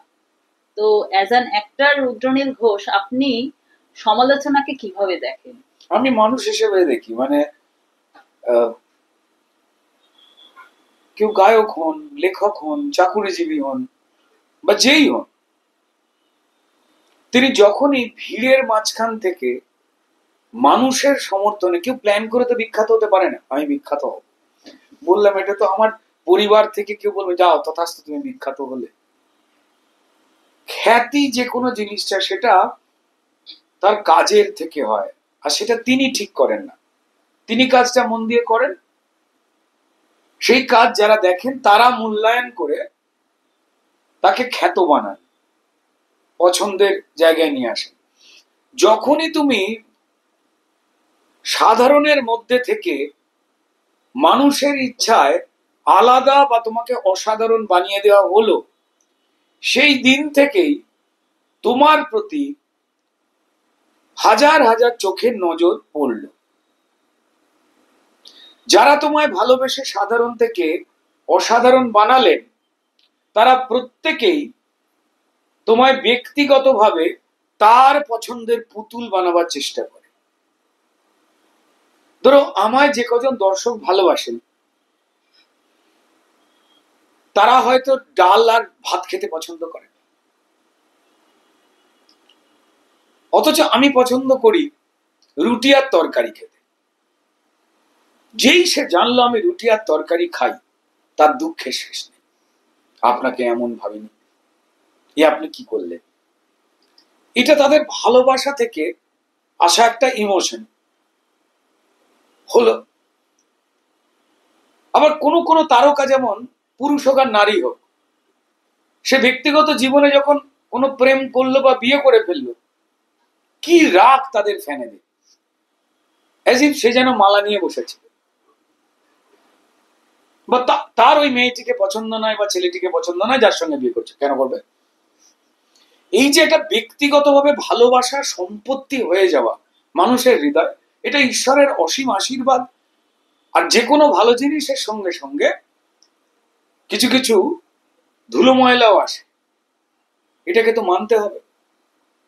পৃথিবীতে সমস্ত কিছুই সুন্দর থাকবে এটা তো হবে না, তাই না? অবভিয়াসলি আমরা আধুনিকতায় যখন অনেক কিছুর মধ্যে স্বাচ্ছন্দ্য খুঁজে নিয়েছি, তো তখন তার সঙ্গে গিফট হিসেবে করোনা এসেছে। So you can't avoid that. তুমি যখনই কোনো কিছু পাচ্ছ, life is like a glass of water, ঠিক আছে, ওরা ভর্তি গ্লাসে, তারপর যখন বাড়তি কোনো জল আসবে আরো ভরবার জন্য, বাকি জলটা বেরিয়ে যাবে, তোমার থাকবে পুরো 100। এটা একটা বায়বীয় অবস্থা, এটা একটা ইলিউশন। মানুষ তার ভালোবাসা পাল্টায়।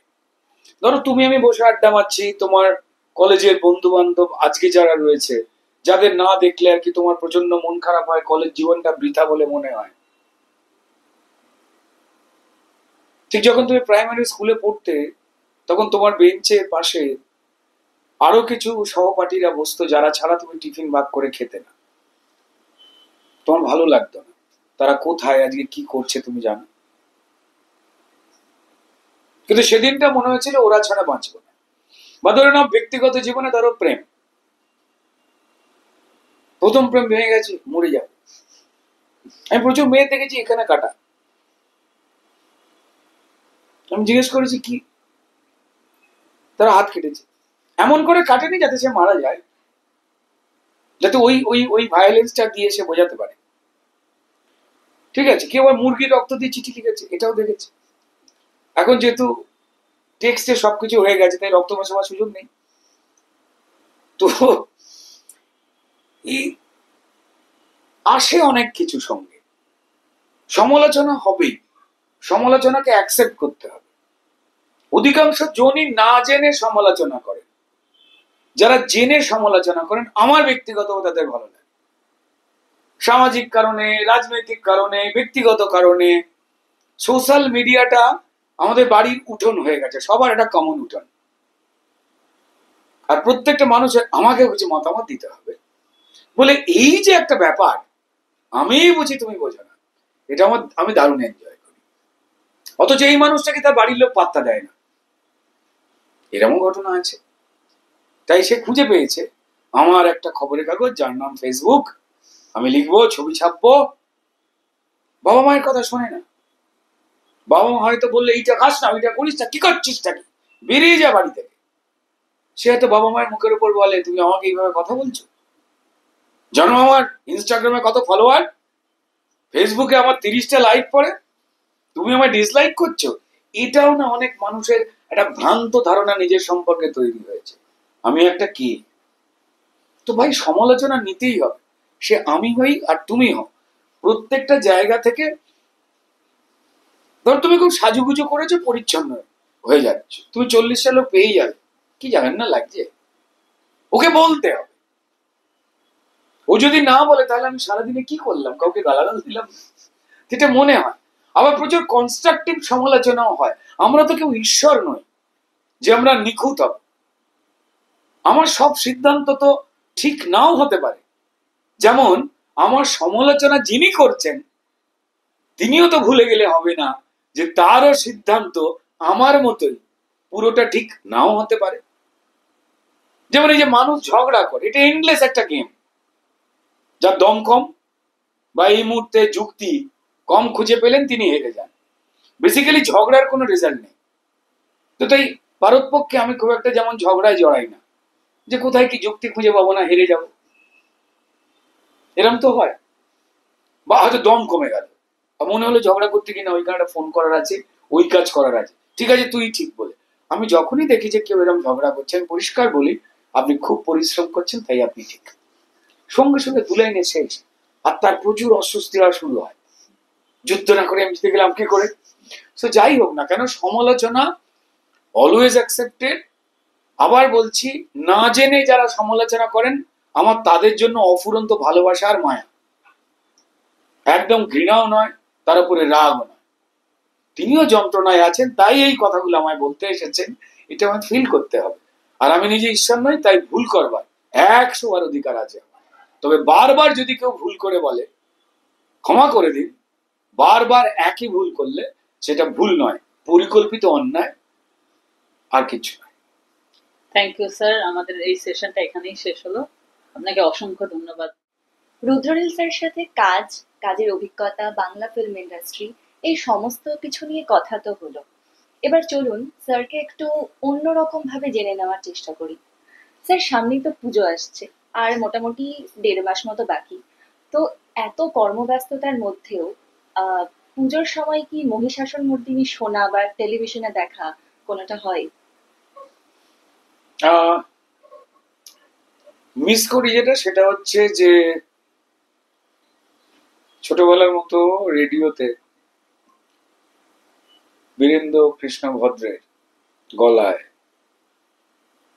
মহালয়ার দিন সকালবেলা যে জেগে ওঠাটা, সেই পরিবেশটা মিস করি। আগের দিন রাত্রিবেলা থেকে বাড়িতে বাড়িতে রেডিও চালাবার জন্য ব্যাটারি ঠিক আছে কিনা, ঘড়িতে অ্যালার্ম দিয়ে জাগতে হবে, শুনতে হবে, তারপর বন্ধুদের সঙ্গে গল্প করা, কে কে শুনলি, কতজন শুনলি। সারা বাংলা জুড়ে আগে এটা বাজতো, এখনো বাজে না তা নয়, অবশ্যই বাজে, কিন্তু রেডিওতে আর নয়। এখন যেহেতু আমাদের বিভিন্ন রকম প্ল্যাটফর্ম চলে এসছে, ইউটিউব বা গুগল, তার অনেকগুলো জায়গা রয়েছে, তো ফলত আমরা যখন তখন চালিয়ে শুনে নিতে পারি। কিন্তু ওই পার্টিকুলার সময়টা আর ফিরে আসবে না। বেশ কিছু পুরনো স্মৃতি রয়েছে, বা আমাদের সামাজিক একটা অভ্যাস ছিল, যেগুলো একটু মিস হচ্ছে, তো মন খারাপ হয়। ছোটবেলাটা মিস করি, কারণ অভাবের মধ্যে যে আনন্দটা রয়েছে সেটা না স্বাচ্ছন্দ্যের মধ্যে যে আনন্দ তার থেকে অনেক বড়। ক্রাইসিস মানুষকে অনেক কিছু শেখায়। যদি কোনো কিছু শূন্য না থাকে, প্রাপ্তির যে আনন্দ সেটা ফিল করা যায় না ঠিক করে। তো যাই হোক, মহালয় এখন শুনি সেইভাবে ওই সকালবেলা ভোরবেলা উঠে সেই অভ্যাসটা হয়তো হয় না কর্মব্যস্ততার জন্য। তৈরি হতে হয়। আগে বাঙালি রাত্রিবেলা 10টার সময় ঝোল ভাত খেয়ে ঘুমিয়ে পড়তো। বিগত 15-20 বছর তারা 10টার সময় বাড়িই ফেরে। কাজের চাপ, সামাজিক অভ্যাসগুলো পাল্টেছে বলে আমাদের ঘুমোতে ঘুমোতে এখন অধিকাংশ জনেরই 12টা-1টা বেজে যায়। অর্থাৎ দিনের বেলাটা মনে হয় যে বড্ড কম হয়ে গেল। অফিস, কলেজ, বিভিন্ন কাজের জায়গা, তার সঙ্গে সঙ্গে আবার অন্যার একটা সমাজ চলে এসছে, যেটা ভার্চুয়াল সমাজ, সেখানে সময় দেওয়া, এরকম অনেকগুলো পরিসরে আমাদের সময় কাটাতে হয় বলে মনে হয় খালি এই 24 ঘন্টাটা যদি একটুখানি 30 ঘন্টা হতো বোধহয় খুব ভালো হতো। তো যাই হোক, পাল্টে গেছে সময়।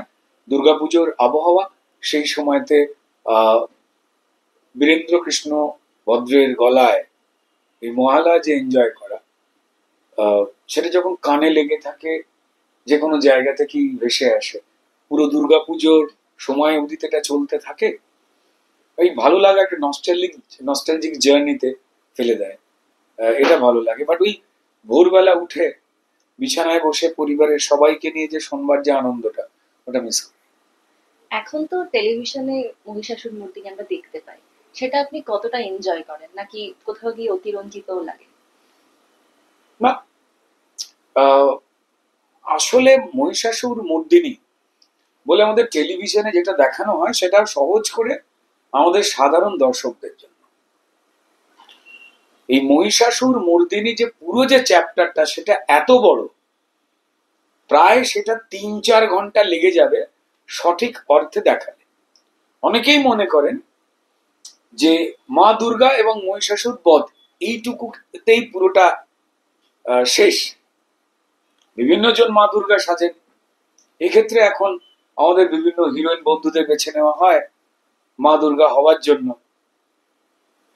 নৃত্য নাট্যের মতো করে জনপ্রিয় ভাবে সেটাকে পোট্রে করা হয়, লড়াই যুদ্ধ সেইভাবে দেখাবার চেষ্টা করা হয়। আমার দেখে মজা লাগে, কারণ যেহেতু পারফর্মাররা পারফর্ম করছেন, তারা অধিকাংশই জনই চেনা, তাদের পারফরমেন্স দেখি, চরিত্রগুলো মোটামুটি জানা, কে অসুরের মধ্যে দিয়ে বীর রস ফুটিয়ে তুলছেন, বা মা দুর্গার যে ঝলসে দেওয়ার মতো দৃষ্টি, বা কখনো ক্ষমা বা আবেগের দৃষ্টি, কে তার চোখ দিয়ে ফুটিয়ে তুলছেন, বা শারীরিক ভাষায় তার দৃঢ়তা দেখাচ্ছেন, এই ল্যাঙ্গুয়েজ গুলো খেয়াল করার চেষ্টা করি। আমি পারফর্মার হিসেবেই তাদের দেখি, ভালো লাগে। যারাই করেন এই চেষ্টাটা তো ভালো, আর সবাই দেখেন, সব মানুষ এনজয়ও করেন। তো ওটাকে দেখে নতুন করে কিছু শিখি না, কারণ প্রত্যেক বছরই এখানে মা দুর্গা পাল্টে যান, অসুরও পাল্টে যান, নতুন নতুন ধরনের আঙ্গিকে সেটাকে নিবেদন করবার চেষ্টা মনে হয়, ভালোই লাগে দেখি। আচ্ছা, খুব জানতে ইচ্ছা করছে যে প্রত্যেকবার কি নিয়ম করে প্যান্ডেল হপিং হয়? সময়টা পাল্টে গেছে। আগে নতুন জুতো কিনে ফোসকা পায়ে হেঁটে ঠাকুর দেখা, বাবা মা বা পরিবার বা তারপর বন্ধু বান্ধবদের সঙ্গে যখন ছাড়পত্র মিলল ঠাকুর দেখতে যাওয়ার, দুর্গাপুজোর সময় তো একমাত্র অবকাশটা ছিল যে 9টার পরেও বাড়ি ফেরা যায়। এখন যদিও সমাজ সময় পুরোটা পাল্টে গেছে, এমনি শনি রোববার শুক্রবার প্রচুরজন নিজের বাড়ি ফেরেই না, বন্ধু বান্ধবদের বাড়িতে থেকে যায়, আড্ডা টাড্ডা হয় গেছে। তো তেমনটা ছিল না। এই কয়েকটা বছরের মধ্যেই পুরো সমাজের চেহারা এবং অভ্যেসটা পাল্টেছে, সময় অনুযায়ী এটাকে মেনে নিতেই হয়। তো প্যান্ডেল হপিং করতে ভালোই লাগে, কিন্তু আমরা এমন একটা জীবিকায় রয়েছি যেখানে আমাদের মুখটা মানুষ চিনে গেছেন বলে জাজমেন্টের জন্য আমরা বেশ কিছু প্যান্ডেল হপিং এর সুযোগ পেয়ে যাই, ভিড় ছাড়া ঢুকে পড়তে পারি। এতে খারাপ লাগে না, আনন্দই লাগে। আবার এটাও বুঝি যে পাশ দিয়ে যখন আমরা জাজমেন্ট দেওয়ার জন্য চলে যাচ্ছি, সাময়িকভাবে যারা ঠিক লাইনে দাঁড়িয়ে রয়েছেন, যেভাবে আমরা দাঁড়িয়ে থাকতাম, তাদের আমাদের দেখে হয়তো ভালো লাগে যে এই তো জাজেরা যাচ্ছে, কিন্তু মনে মনে গালাগাল দেয়, দেখেছো আগে ঢুকে গেল। তো লাইন দিয়ে ঠাকুর দেখার মজাটা দারুণ উপভোগ করি। আর আরো বেশি উপভোগ করি এই দুর্গাপুজোর সময়। অদ্ভুত, এটা মা দুর্গার বোধহয় অসীম আশীর্বাদ। তোমরা নিশ্চয়ই খেয়াল করে দেখেছো, অন্য সময় দেখবে ভারী কাশফুল ফুটলে এরম হেলে যায়, ঠিক তেমনই রাত্রিবেলা 2:30-এর সময় বিরাট ওজনের সস মাখামাখি এগরোল যখন আমার মাথা নত করে দাও গে তোমার চরণতলের মতো করে হেলে গেছে, খিদেতে ওই এগরোল খাওয়ার পরেও অদ্ভুত অদ্ভুত তেলে ভাজা হয় সেগুলো।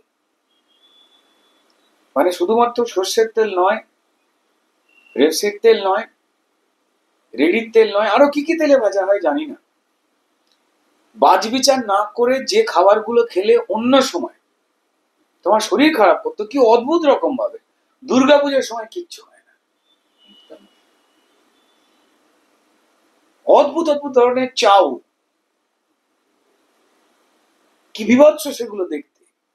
সেগুলো খাওয়ার পর দীর্ঘদিন কেউ বাথরুমে কাটাচ্ছেন এমন খবর কেউ একটা পায়নি, যা অন্য দিনে খেলে নির্ঘাত তাদের শরীর খারাপ করতে। এটা মা দুর্গার কৃপার। আমার সব থেকে বেশি ভালো লাগে যে মেয়েরা দারুণ ভাবে সেজে এসেছে, কিন্তু প্যান্ডেলের লাইনে তার মেকআপ হরপ্পা মহেঞ্জোদারোর ভাঙা স্মৃতিসৌধের মতো ভেঙে ভেঙে পড়ছে, তাকে অদ্ভুত ধরনের দেখতে হয়ে যাচ্ছে। তাকে দেখে যখন তার থেকে অপেক্ষাকৃত কম সুন্দরী বান্ধবীরা খুশি হয়, ঠিক হয়েছে, আমার এটা দারুণ লাগে।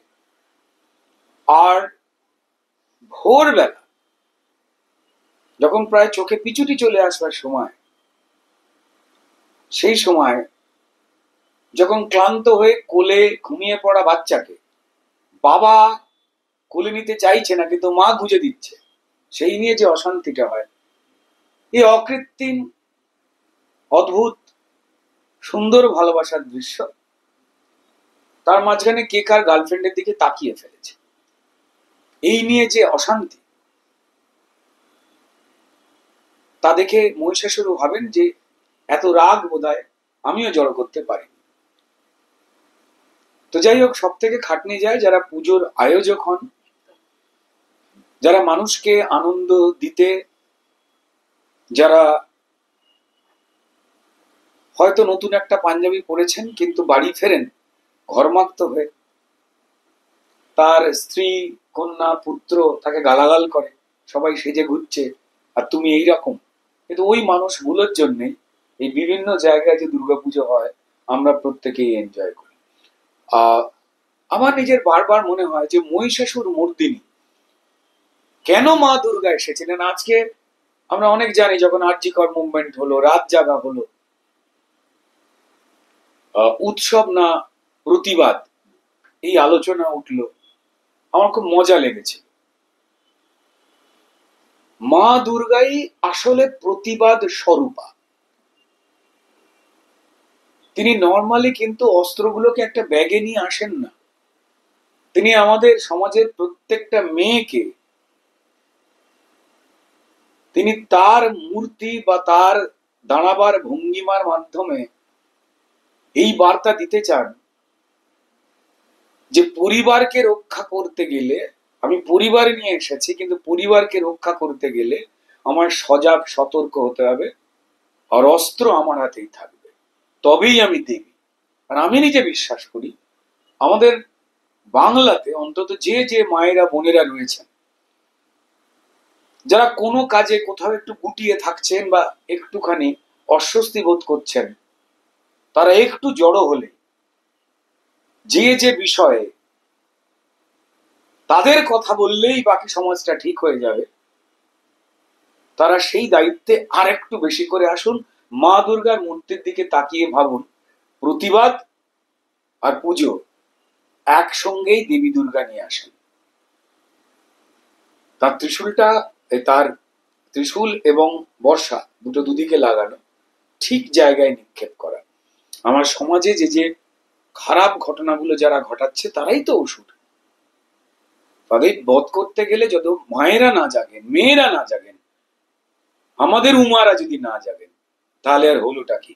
মা বারবার আসেন, সেটা বারবার আমাদের মনে করা। এখন আমরা যদি শুধুমাত্র নতুন শাড়ি সালোয়ারেই মশগুল হয়ে থাকি, সেলফি তোলায় মশগুল হয়ে থাকি, মায়ের প্যান্ডেলে দাঁড়িয়ে মা কেন এসেছেন, আমিও যে দুর্গা হয়ে উঠতে পারি, যদি তারা না ভাবেন, তো তাহলে দুর্গাপুজো পূর্ণতা পায় না। আমাদের হিন্দুদের সব থেকে বড় উৎসব এটা, যা সারা পৃথিবীর কাছে এত কালারফুল, এত জনসমাগমের, এত আনন্দ আর শান্তির উৎসব আর নেই। আমার মনে হয় উই শুড সেলিব্রেট দ্যাট, যে বাংলাটা আমাদের, এই দেশটা আমাদের, রাজ্যটা আমাদের, কথা আমাদের বলতে হবে। প্রতিবাদের মিছিল আমরা যে কোনো কেউ তৈরি করতে পারি যখন সেটা মানবতার বিরুদ্ধে হচ্ছে, আমার পরিবারকে যারা বিপন্ন করছে, আমার প্রতিবেশীদের যারা বিপন্ন করছে, আমাকেই দাঁড়াতে হবে।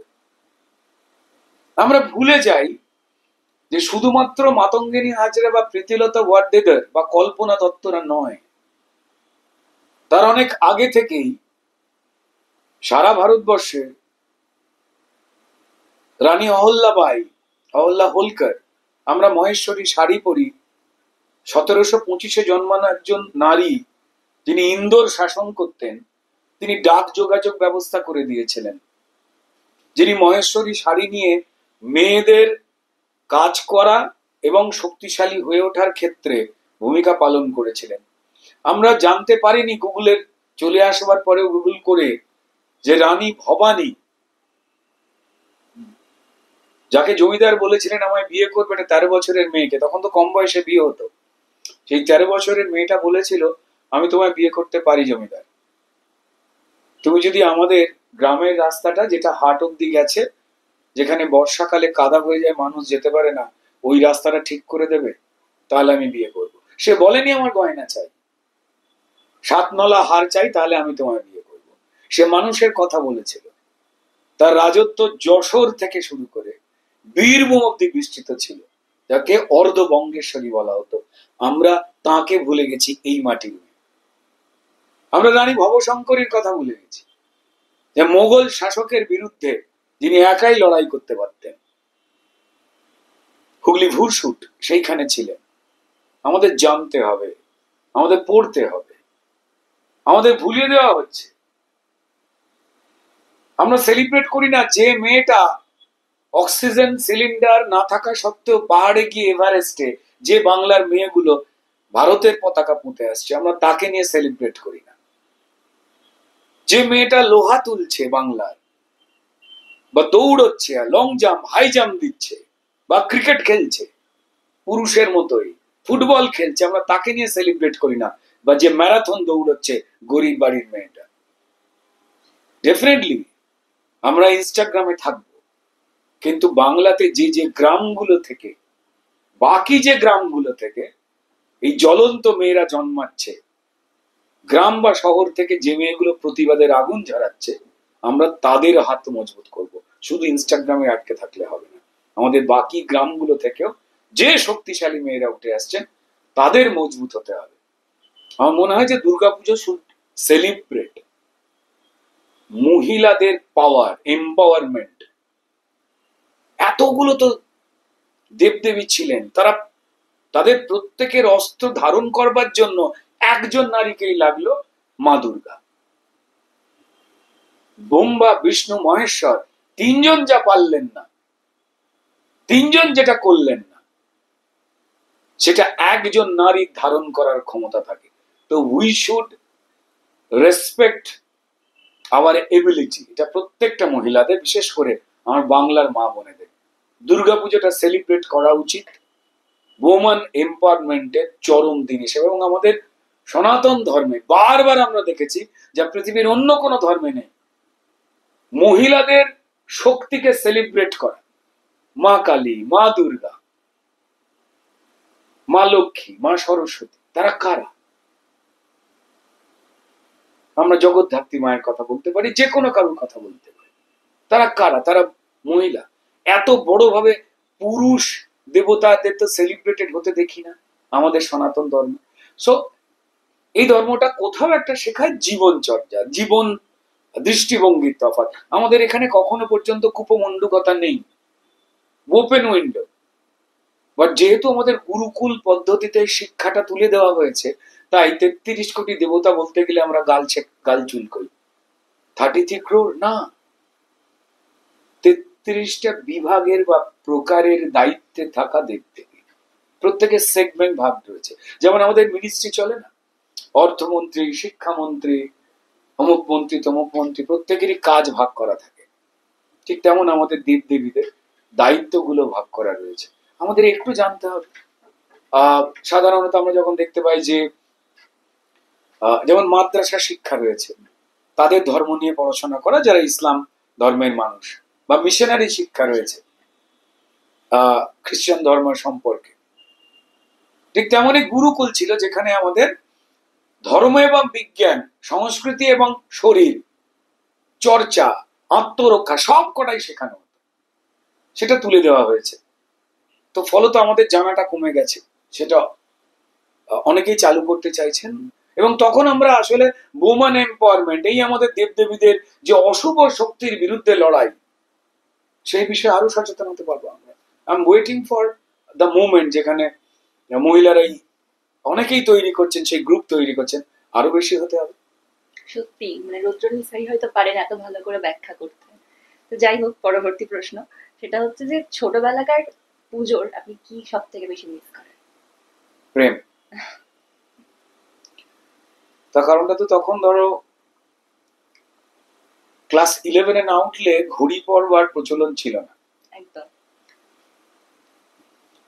ঠাকুর দেখতে যেতে হতো পরিবারের লোকজনের সঙ্গে, খুব কম দিন ছাড় পাওয়া যেত বন্ধুদের সঙ্গে। আর দুর্গাপূজা একটা দুর্ঘটনা ঘটে, প্রত্যেকবার ঘটে, এটা আগেও ঘটতো, এখনো ঘটে। সেটা হচ্ছে দুর্গাপুজোর লাইটে প্রত্যেক ছেলেকে ঋত্বিক রোশন লাগে, প্রত্যেক মেয়েকেই যে কোনো সুন্দরী হিরোইনের মতোই লাগে। এটা দুর্গাপুজোর অবদান। যেমন শরীর খারাপ হয় না, তেমন সবকিছু সুন্দর লাগে। এই সময় বেশ কিছু টপাটপ প্রেম হয়, ভালো লাগা হবে, খুব সাধারণ ঘটনা। কিন্তু দুর্গাপুজোর প্যান্ডেল বিজয়া দশমীর সিঁদুর খেলা হয়ে যাওয়ার পরে যেই খুলে যায়, তখন কিছু বাঁশ পড়ে থাকে। এই বাঁশগুলো সমেত মা চলে যাওয়ার পর যে প্যান্ডেলটা, সেটা যেমন আসল, ঠিক তেমনই দুর্গাপুজো কেটে যাওয়ার পরে সেই ঋত্বিক রোশন বা মাধুরী দীক্ষিতরা আসলে কেমন দেখতে সেটা বেরিয়ে পড়ে, যা হয় খুব ভয়ঙ্কর। তখন আমি তোমায় চিনি না, সেদিন ভুল করেছিলাম, এটা বলতে ইচ্ছা করে, কিন্তু অনেকেই ফেসে যায়। তো যাই হোক, ছোটবেলায় সেই সময়টা খুব জটিল ছিল। পাড়ার জেঠু কাকুদের বড্ড বেশি নজরদারি ছিল। আমার বাবা মা শিক্ষক ছিলেন, তো ফলত অত্যন্ত সাবধানতার সঙ্গে আমার হাওড়াতে বারোয়ারি পুজোয় সতর্কতার সঙ্গে পাড়ার মেয়েদের সঙ্গে কথা বলার অবকাশ থাকত। এখন যেমন পাড়ার ছেলে বা মেয়েরা পাড়ায় থাকে না, তাদের যাবতীয় জীবনের প্রেম ভালোবাসা অন্য বিধানসভায় বা অন্য ওয়ার্ডে বর্ষিত হয়, বা অন্য পাড়ায়। পাড়ার ছেলেরা পাড়ার মেয়েদের মধ্যে আর সেই সাক্ষতা নেই, ফ্ল্যাট তৈরি হয়ে গেছে। দোতলার মানুষ তিনতলার মানুষকে চেনেই না, উল্টো দিকের দরজায় কে ঢুকছে কে বেরোচ্ছে জানেই না। কিছু কিছু সহৃদয় পাড়া রয়েছে বা ফ্ল্যাট রয়েছে, যেখানে উল্টো দিকের দরজার ফ্ল্যাটের কোনো মানুষ মারা গেলে বা শরীর খারাপ হলে উল্টো দিকে ফ্ল্যাট দরজা করে কি হলো মারা গেছে বলে আবার বন্ধ করে দেয় না। কিছু কিছু জায়গা আছে তারা এখনো মানবিক, যেখানে পাড়া কালচারটা রয়েছে, যেটা আমি খুব মিস করি এবং দারুণ ভালো লাগে। কিছু কিছু আবাসন রয়েছে যারা একে অপরের খোঁজ রাখে, কিন্তু অনেকগুলো জায়গায় রাখতে চায় না, বড্ড বেশি আমি আমি আমি আমি আমার আমার হয়ে গেছে। তো সেইটা ভেঙে গেলে ভালো হয়। তো যাই হোক না কেন, জেঠু কাকুদের নজরদারি এড়িয়ে লুকিয়ে প্রেম করা ওই এভারেস্টে ওঠার মতোই কঠিন ছিল। কিন্তু তারপর আবার, তখন তো দেখা হওয়ার তো অবকাশ ছিল না, বাড়িতে একটাই ল্যান্ডলাইন সেই সময়। হয়তো মেয়েটির বাড়ির ফোন নাম্বার জোগাড় করেছি, টেলিফোন বুথ থেকে গিয়ে 1 টাকা কয়েন ফেলে ফোন তোলার কথা মেয়েটির। ফোন তুললো তার জেঠু, হ্যালো, সঙ্গে সঙ্গে আওয়াজ টু টু টু, মানে ভয় কেটে দেওয়া হয়েছে। তা দুর্গমগিরি কান্তার মরু গাইতে গাইতে যারা লক্ষ্যে পৌঁছতে পেরেছে তাদের সংখ্যা খুব অল্প। আমাদের এই সময় প্রচুর রং নাম্বারে ডায়াল হয়েছে এবং অধিকাংশ প্রেমই পূর্ণতা পায়নি। এখন যেটা পায়, তবে বিপদটা রয়েই গেছে, দুর্গাপুজোর মায়াবী আলো। তো আমি চাই যে প্রেমগুলো পূর্ণতা পাক, যদিও খুব একটা বেশি দিন এখন যায় না, তখন এখন অনেক বেশি অপশন আমাদের পছন্দের, আগে কম অপশন পাওয়া যেত। তো যারা যারাই যে অপশন পাচ্ছেন, যতদিন ধরেই তাদের প্রেম থাকছে, যেন ওইটুকু সময়টা জেনুইন থাকে, এইটা আমার খুব ইচ্ছা হয়। আর ওই জাজমেন্টের সময় বা কোনো প্যান্ডেল দেখতে যাওয়ার সময় ভিড় এড়িয়ে আজকে যে সুযোগটা আমাদের রয়েছে, তাতে আমার কিন্তু আর চোখে এখনো ভুল হয় না সফল প্রেমিক প্রেমিকা যাদের নতুন প্রেম বুঝতে পারে, যে হাত এরম করে ধরে রেখে দেয়, তাদের দিকে তাকে আমি এখনো হিংসা করি, ভালো লাগে। পুজোর আর একটা পার্ট হচ্ছে খাওয়া দাওয়া। তো আপনার কাছে পুজো স্পেশাল কোনো ডিশ যেটা আপনি কোনোবার মিস করেন? বাঙালি খাবার আমার দারুণ পছন্দ, বিচিত্র ধরনের বাঙালি খাবার দাবার আগে বাড়ির মা মাসিমারা বানাতেন, সেখান থেকে আমরা সরে গেছি, গিয়ে এখন আমরা অ্যাপে খাবার অর্ডার করি। আমাদের যারা মায়েরা বোনেরা রয়েছেন তারা পেডিকিউর ম্যানিকিউর করেন, নখের কোণে হলুদ লেগে গেলে অনেকে রেগে যান, তো ফলত রান্নাও অনেকে কমিয়ে দিয়েছে। সময়ের সঙ্গে সঙ্গে পরিচ্ছন্নতা কে কিভাবে দেখবেন তার ব্যাপার, আলোচনা সমালোচনা নেই, বাট যা খুশি তাই খাবার, পুজোর সময় খাবার, কোনো নিয়ম নীতি কোনো কিছু মানি না। যে কোনো দেশীয় খাবার যা দেওয়া হয় খিদে পেলে খেয়ে নি, কিন্তু ওই তৃপ্তি করে খেতে গেলে বাঙালি ডিশ আমার প্রিয়। তো আমার শেষ প্রশ্ন এটাই যে পুজোর এবারের প্ল্যান কি, বা নতুন কোনো কি প্রজেক্ট আসছে পুজোতে? পুজোর সিনেমা এবার আমার নেই, বাকি বন্ধুদের সিনেমা রয়েছে, সেগুলো তো দেখতে যাব। আমাদের ধূমকেতু বলে সিনেমাটা যদিও রিলিজ করছে 14ই আগস্ট, বাট কোথাও একটা মন বলছে পুজো মানুষ রেখে দিতে চাইবেন সিনেমাটা একদম। পুজো অবধি। তো মন বলছে, জানি না বাকিটা মানুষের ভালোবাসার আশীর্বাদ। তো পুজোয় আমাদের বন্ধু বান্ধবরা আমরা আড্ডা মারার প্ল্যান করি, সেটা রাজ, পরমব্রত, আমি, সৃজিত, পদ্মনাভ, আমাদের লেখক বন্ধু, ইন্দ্রজিৎ দাশগুপ্ত, তো এই মিলিয়ে একটা আমাদের পেরিফেরি আছে, কারুর না কারুর একটা বাড়িতে আবির হয়, মানে সবাই মিলে কারুর না কারুর বাড়িতে জড়ো হই এবং খাওয়া দাওয়া আর আড্ডা। কাজ করতে গিয়ে হয়তো দু একজনের সঙ্গে কোনো একটা ফ্লোরে দেখা হয়ে যায়, কিন্তু সবার একসঙ্গে তো একই ফ্লোরে কাজ হয় না, একই সিনেমায় বা কাজ হয় না। তো ওই সময়টা আমরা পরিবার নিয়ে আমরা মিট করি। আরো কিছু বাইরের বন্ধু বান্ধব আছেন যারা অন্যান্য জীবিকার, তারাও জড়ো হন। তো নিখাত আড্ডা মারা প্ল্যান রয়েছে। আমি একদিন আমার পুরনো বাড়ি হাওড়া জগাছায়, পুরনো বাড়ি পুজো যেখানে যে তখন চাঁদা তুলতাম, পুজো করতাম, তো সেখানে একদিন কাটাই, সেটার ইচ্ছা রয়েছে, যাবো। অসংখ্য ধন্যবাদ স্যার, পুজোর আগাম শুভেচ্ছা রইল আপনাকে। Thank you.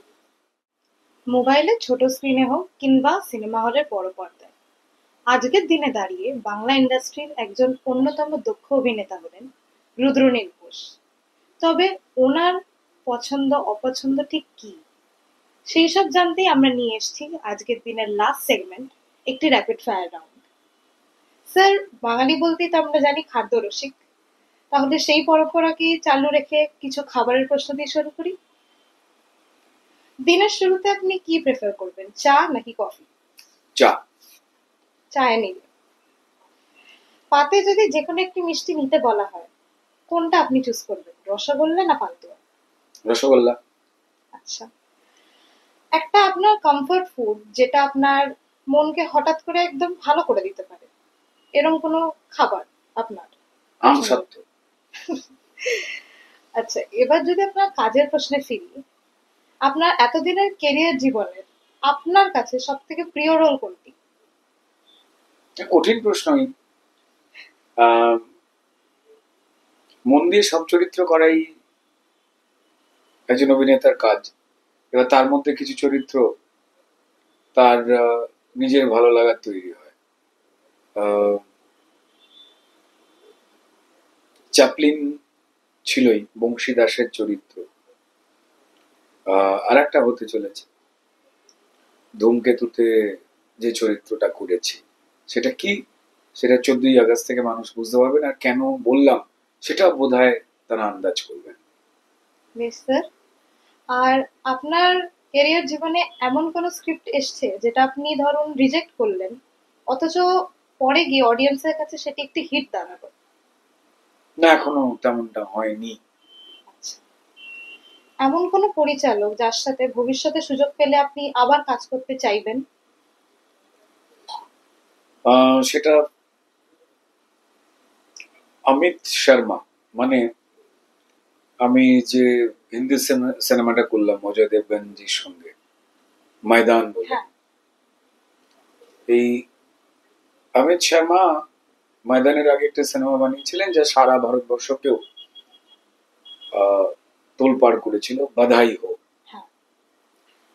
তো তার সঙ্গে আমি কাজ করতে চাইবো। মানে আমি আমার বাংলার যারা পরিচালক রয়েছেন তাদের সঙ্গে তো কাজ করি, ঘুরিয়ে ফিরিয়ে কাজ হয়, যারা দারুণ পরিচালক রয়েছেন, সেটা সৃজিত হোক, কৌশিক হোক, শিবপ্রসাদ নন্দিতার সঙ্গে কাজ করেছিলাম অ্যাক্সিডেন্ট বলে একটি ফিল্মে, দারুণ সিনেমা। তো শিবুর সঙ্গে কাজ করার সিনেমার সংখ্যা একটু কম হয়েছে, তো ফলে ওর সঙ্গে কাজ করা উচিত, আমার নিজের আগ্রহ রয়েছে। বাকিটা কোন চরিত্র সেটা বলে নিশ্চয়ই ও আমায় জানাবে, এটুকু বিশ্বাস রয়েছে। তো ডেফিনেটলি ওয়েট করছি ওই ধরনের কি তাদের। আপনার এতদিনের কেরিয়ারে এমন কোনো সময় এসছে যেখানে আপনি মনে করেছেন you need a break from everything? কিন্তু রোজই মনে হয়। তার কারণটা কোথায়?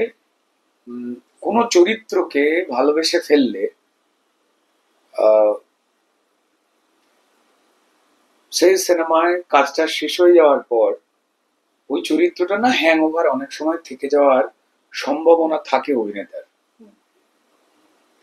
কিন্তু একটু ব্রেক নিয়ে নিতে হয়, মানে অভিনয় থেকে না পুরোটা সরে গিয়ে যে কোনো একটা অন্য কাজের মধ্যে ব্যস্ত হয়ে যেতে হয়, নাহলে ওই চরিত্রটার সঙ্গে সঙ্গে ঘুরতে থাকে। তো আমি এমনটাই করি। তাই যে চরিত্রে অভিনয় করলাম কোন একটি সিনেমায়, ঠিক তারপর আমি এমন এমন অন্যান্য কাজ নিয়ে ব্যস্ত হয়ে যাই, যে ছবি আঁকি বা লিখি বা অন্য কোনো কাজ করি বা সোশ্যাল ওয়ার্ক করি, যার সঙ্গে অভিনয়ের কোনো যোগাযোগ নেই। তো ফলত ওই চরিত্রটাকে ভুলতে সুবিধা হয়। না হলে পরে আমি যখন অন্য কোনো সিনেমায় অভিনয় করব, ওই চরিত্রটার হ্যাংওভার বা কিছু কিছু অভিব্যক্তি অন্য চরিত্রের উপরেও চেপে যাওয়ার সম্ভাবনা থাকে। মানে অভিনেতা মানে হচ্ছে অন্য একটা চরিত্রের মধ্যে ঢুকে পড়া, তার পোশাক আশাক, তার চলাফেরা, তার কথা বলার ধরন, সেটা তো একটা অভ্যাস হয়। দীর্ঘ 2-3 মাস ধরে ওই চরিত্রটার মধ্যে থাকা, শুটিং হয়তো 1 মাসের হয়, কিন্তু স্ক্রিপ্ট পড়া, ভাবনা চিন্তা করা, টিল ডাবিং অব্দি। কারণ সিনেমার পর, সিনেমা শেষ হয়ে যাওয়ার আরো 1-2 মাস পর ওই ভয়েসটা আবার বলতে হয়। তো তখন ওই চরিত্রটাকে নিয়ে থাকতে হয়। তো এটা খুব কঠিন হয় যেটা ছুঁড়ে ফেলে দেওয়াটা, মানে খুব যত্ন করে ওই তাকে তুলে রেখে দেওয়ার মতো, যে ওর ও বস্তাবন্দি হয়ে গেল, আর বেরিয়ে এসে আমাকে ইমোশনালি আবার আঘাত করবে না, কামড়াবে না। লেখা না অভিনয়, মন থেকে আপনাকে শান্তি কোনটা বেশি দেয়? অভিনয় করতে গেলে তো উল্টো দিকে মানুষ লাগে, আর লিখতে গেলে শুধু একটা কাগজের পেন হলেই হয়ে যায়। তো লিখি সারাদিন ধরে কিছু না কিছু লিখে যাচ্ছে, হয় কবিতা লিখছি বা গল্প লিখছি বা কিছু না কিছু সারাদিন ধরে লিখছি, বা আঁকি, আমি যেহেতু ছবি এঁকে যাচ্ছি, সারাদিন এটা হয়। এই ক্ষেত্রে অন্য কারোর সাপোর্ট লাগে না। যখন অভিনয়ের হয় তো তখন তো উল্টো দিকে কারা কারা অভিনেতারা রয়েছেন তাদের তো থাকতেই হয়। তো যারা আমরা অভিনয় করি, অভিনেতা, তাদের ওই অভিনয়ের সময়ের কাজটুকু সময় বাকিদের প্রয়োজন হয়, ওটা না হলে অভিনয়টা করা যায় না। তবে হ্যাঁ, যখন প্র্যাকটিস করি একটু গলার মডুলেশন, নানান ধরনের উচ্চারণ কিভাবে করা যায়, কারণ বিভিন্ন চরিত্র বিভিন্ন আর্থসামাজিক পরিবেশ থেকে উঠে আসে, তাই প্রত্যেকেরই উচ্চারণ, শব্দের মধ্যে কতটা ইংরাজি বা সে হিন্দি শব্দ জুড়বে, কতটা চালু রাস্তাঘাটের বাংলা ভাষা বলবে, আবার কতটা আমরা যেমন সভা সমিতি বা ধরে ইন্টারভিউ দিচ্ছি, তুমি বন্ধুদের সঙ্গে যে ভাষায় কথা বলো, যে সেন্টেন্স দিয়ে কথা বলো, বা আমি সেটা কি বলছি এখানে, না তো এটা কনসাস হয়ে গিয়ে কথা বলছি, অনেকে দেখছে, ভুল না, এরকম থাকে তো। তো যেটা কিন্তু আমাদের আড্ডা মারার সময় হয় না, বাড়িতেও হয় না। আবার অফিসে আমরা বা কর্মক্ষেত্রে যে যে বাংলা ভাষাতেই কথা বলি, সেই ভাষাতে কিন্তু আমরা বন্ধুদের সঙ্গে কথা বলি না বা বাড়িতে কথা বলি না।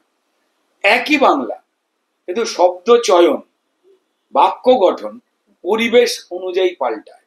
আবার যখন প্রচন্ড ঘনিষ্ঠ বন্ধু বান্ধব মহলে আমরা আড্ডা মারছি 4-5 জন ক্লোজ ডোরে, সেখানে তো মানে বাংলা ভাষা নিয়ে আমরা জাগলিং করতে থাকি, তাই না? তো that is a different thing. তো ওই বাংলাতেই লেখালেখি সবটাই করি, কিন্তু অভিনয়টা করবার সময় বাকি অভিনেতার প্রয়োজন। আজ যদি আপনি একজন অ্যাক্টর না হতেন, তাহলে কি হিসেবে নিজেকে দেখতেন?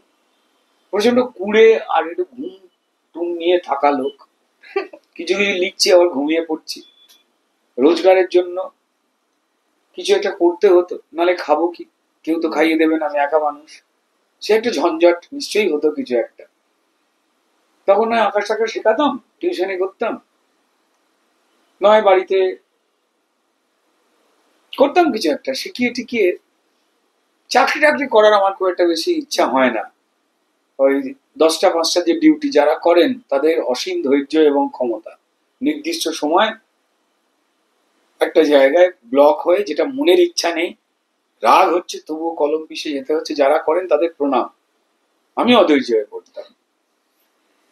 নিজেকে যদি এক কথায় বর্ণনা করতে হয়, তাহলে সেই শব্দটা কি হবে? অপখণ্ড।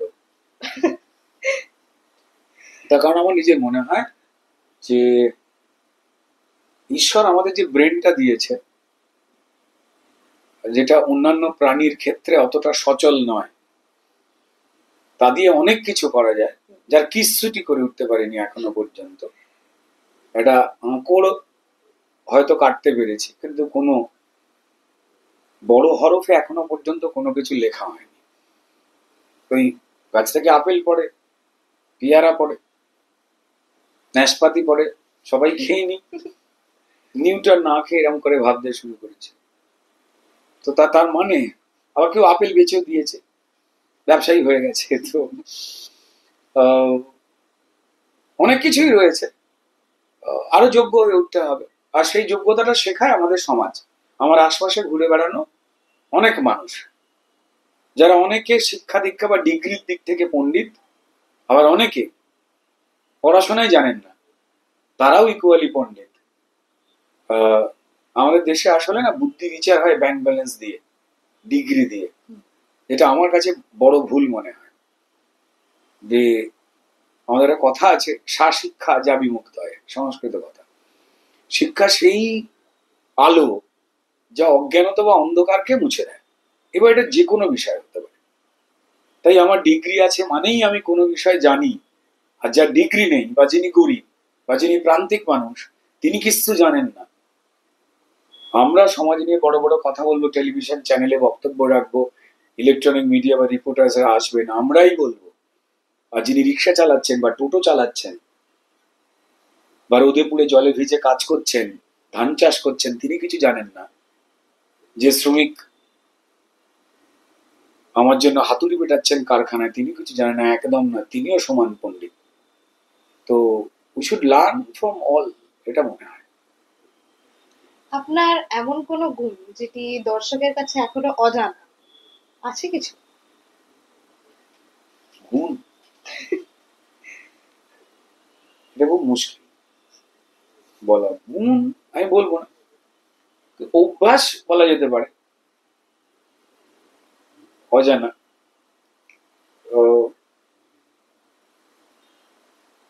সেটা হচ্ছে যে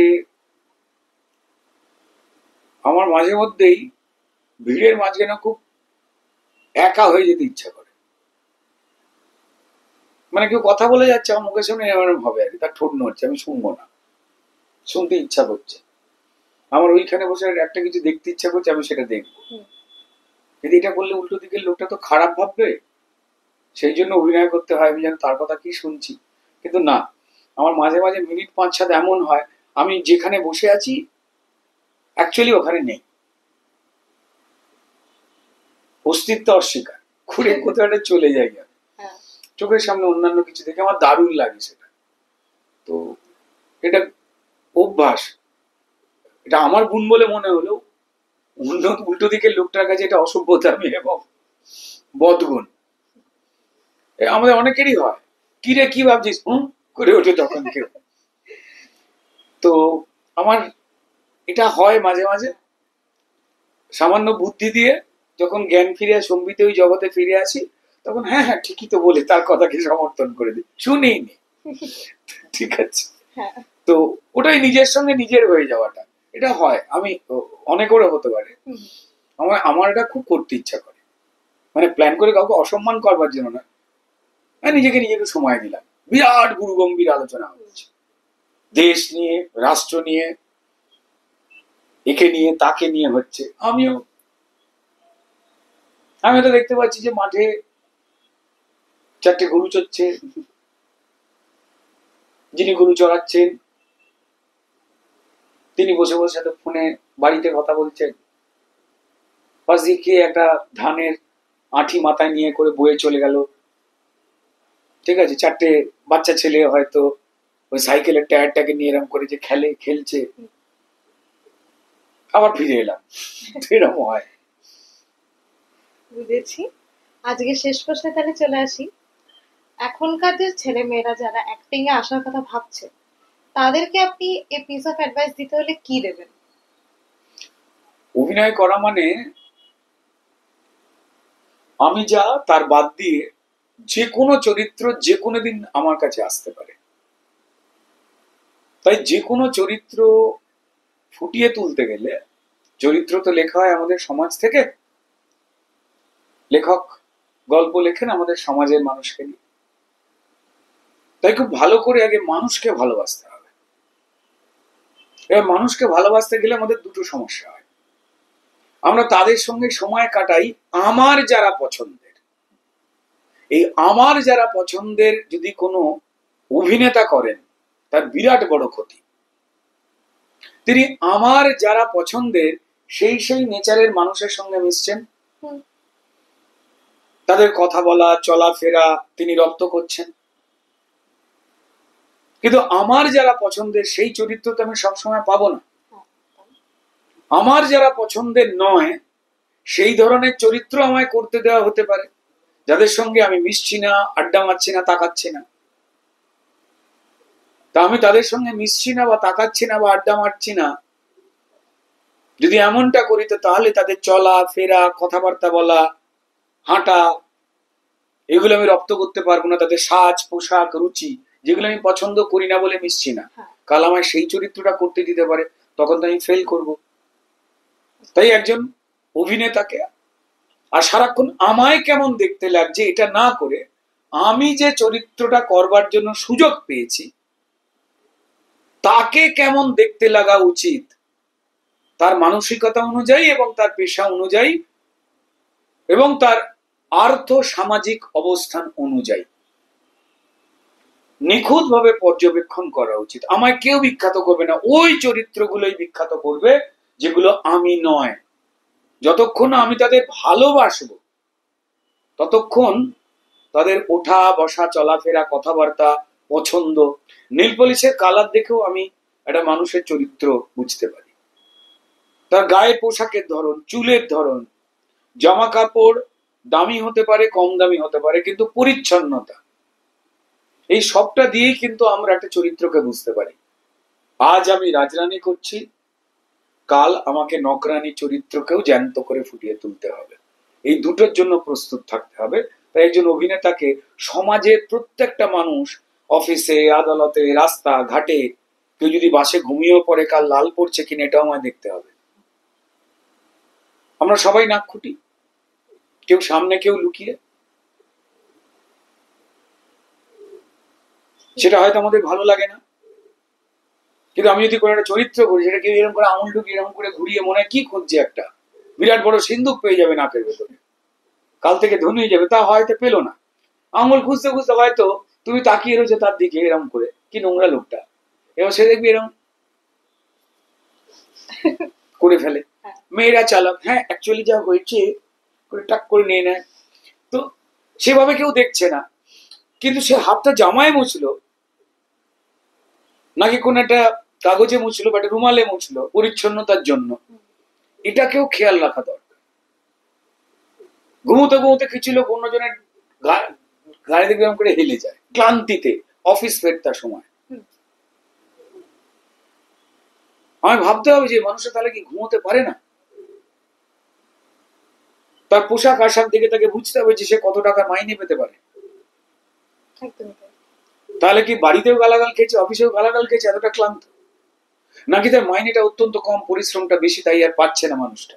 সহানুভূতিশীল হতে হবে তার প্রত্যেকটা জিনিসের সম্পর্কে, তবেই আমরা তাকে নকল করতে পারবো। আর প্র্যাকটিস, আয়না মিথ্যে কথা বলে না। আয়নার সামনে দাঁড়িয়ে যারা অভিনেতা অভিনেত্রী হতে চায়, এই সমাজে আমাদের চলাফেরা করা চরিত্র, যারা আমার বন্ধু নয় সবার সঙ্গে আমাকে দৃষ্টি নিক্ষেপ করে তার জুতো থেকে পায়ের চুল অব্দি, অ্যাক্সেসরিজ থেকে শুরু করে সবটা দেখে তার কথা বলা, ঝগড়া করা, তার খাবার রুচি, তার কোন রং পছন্দ হয়, এটাকে খুব ভালো করে ফলো রাখতে হবে। বাইরে থেকে একটা মানুষকে চেনা না, ভেতর থেকে চেনাটা খুব ভালো করে দরকার, আর চর্চাটা দরকার।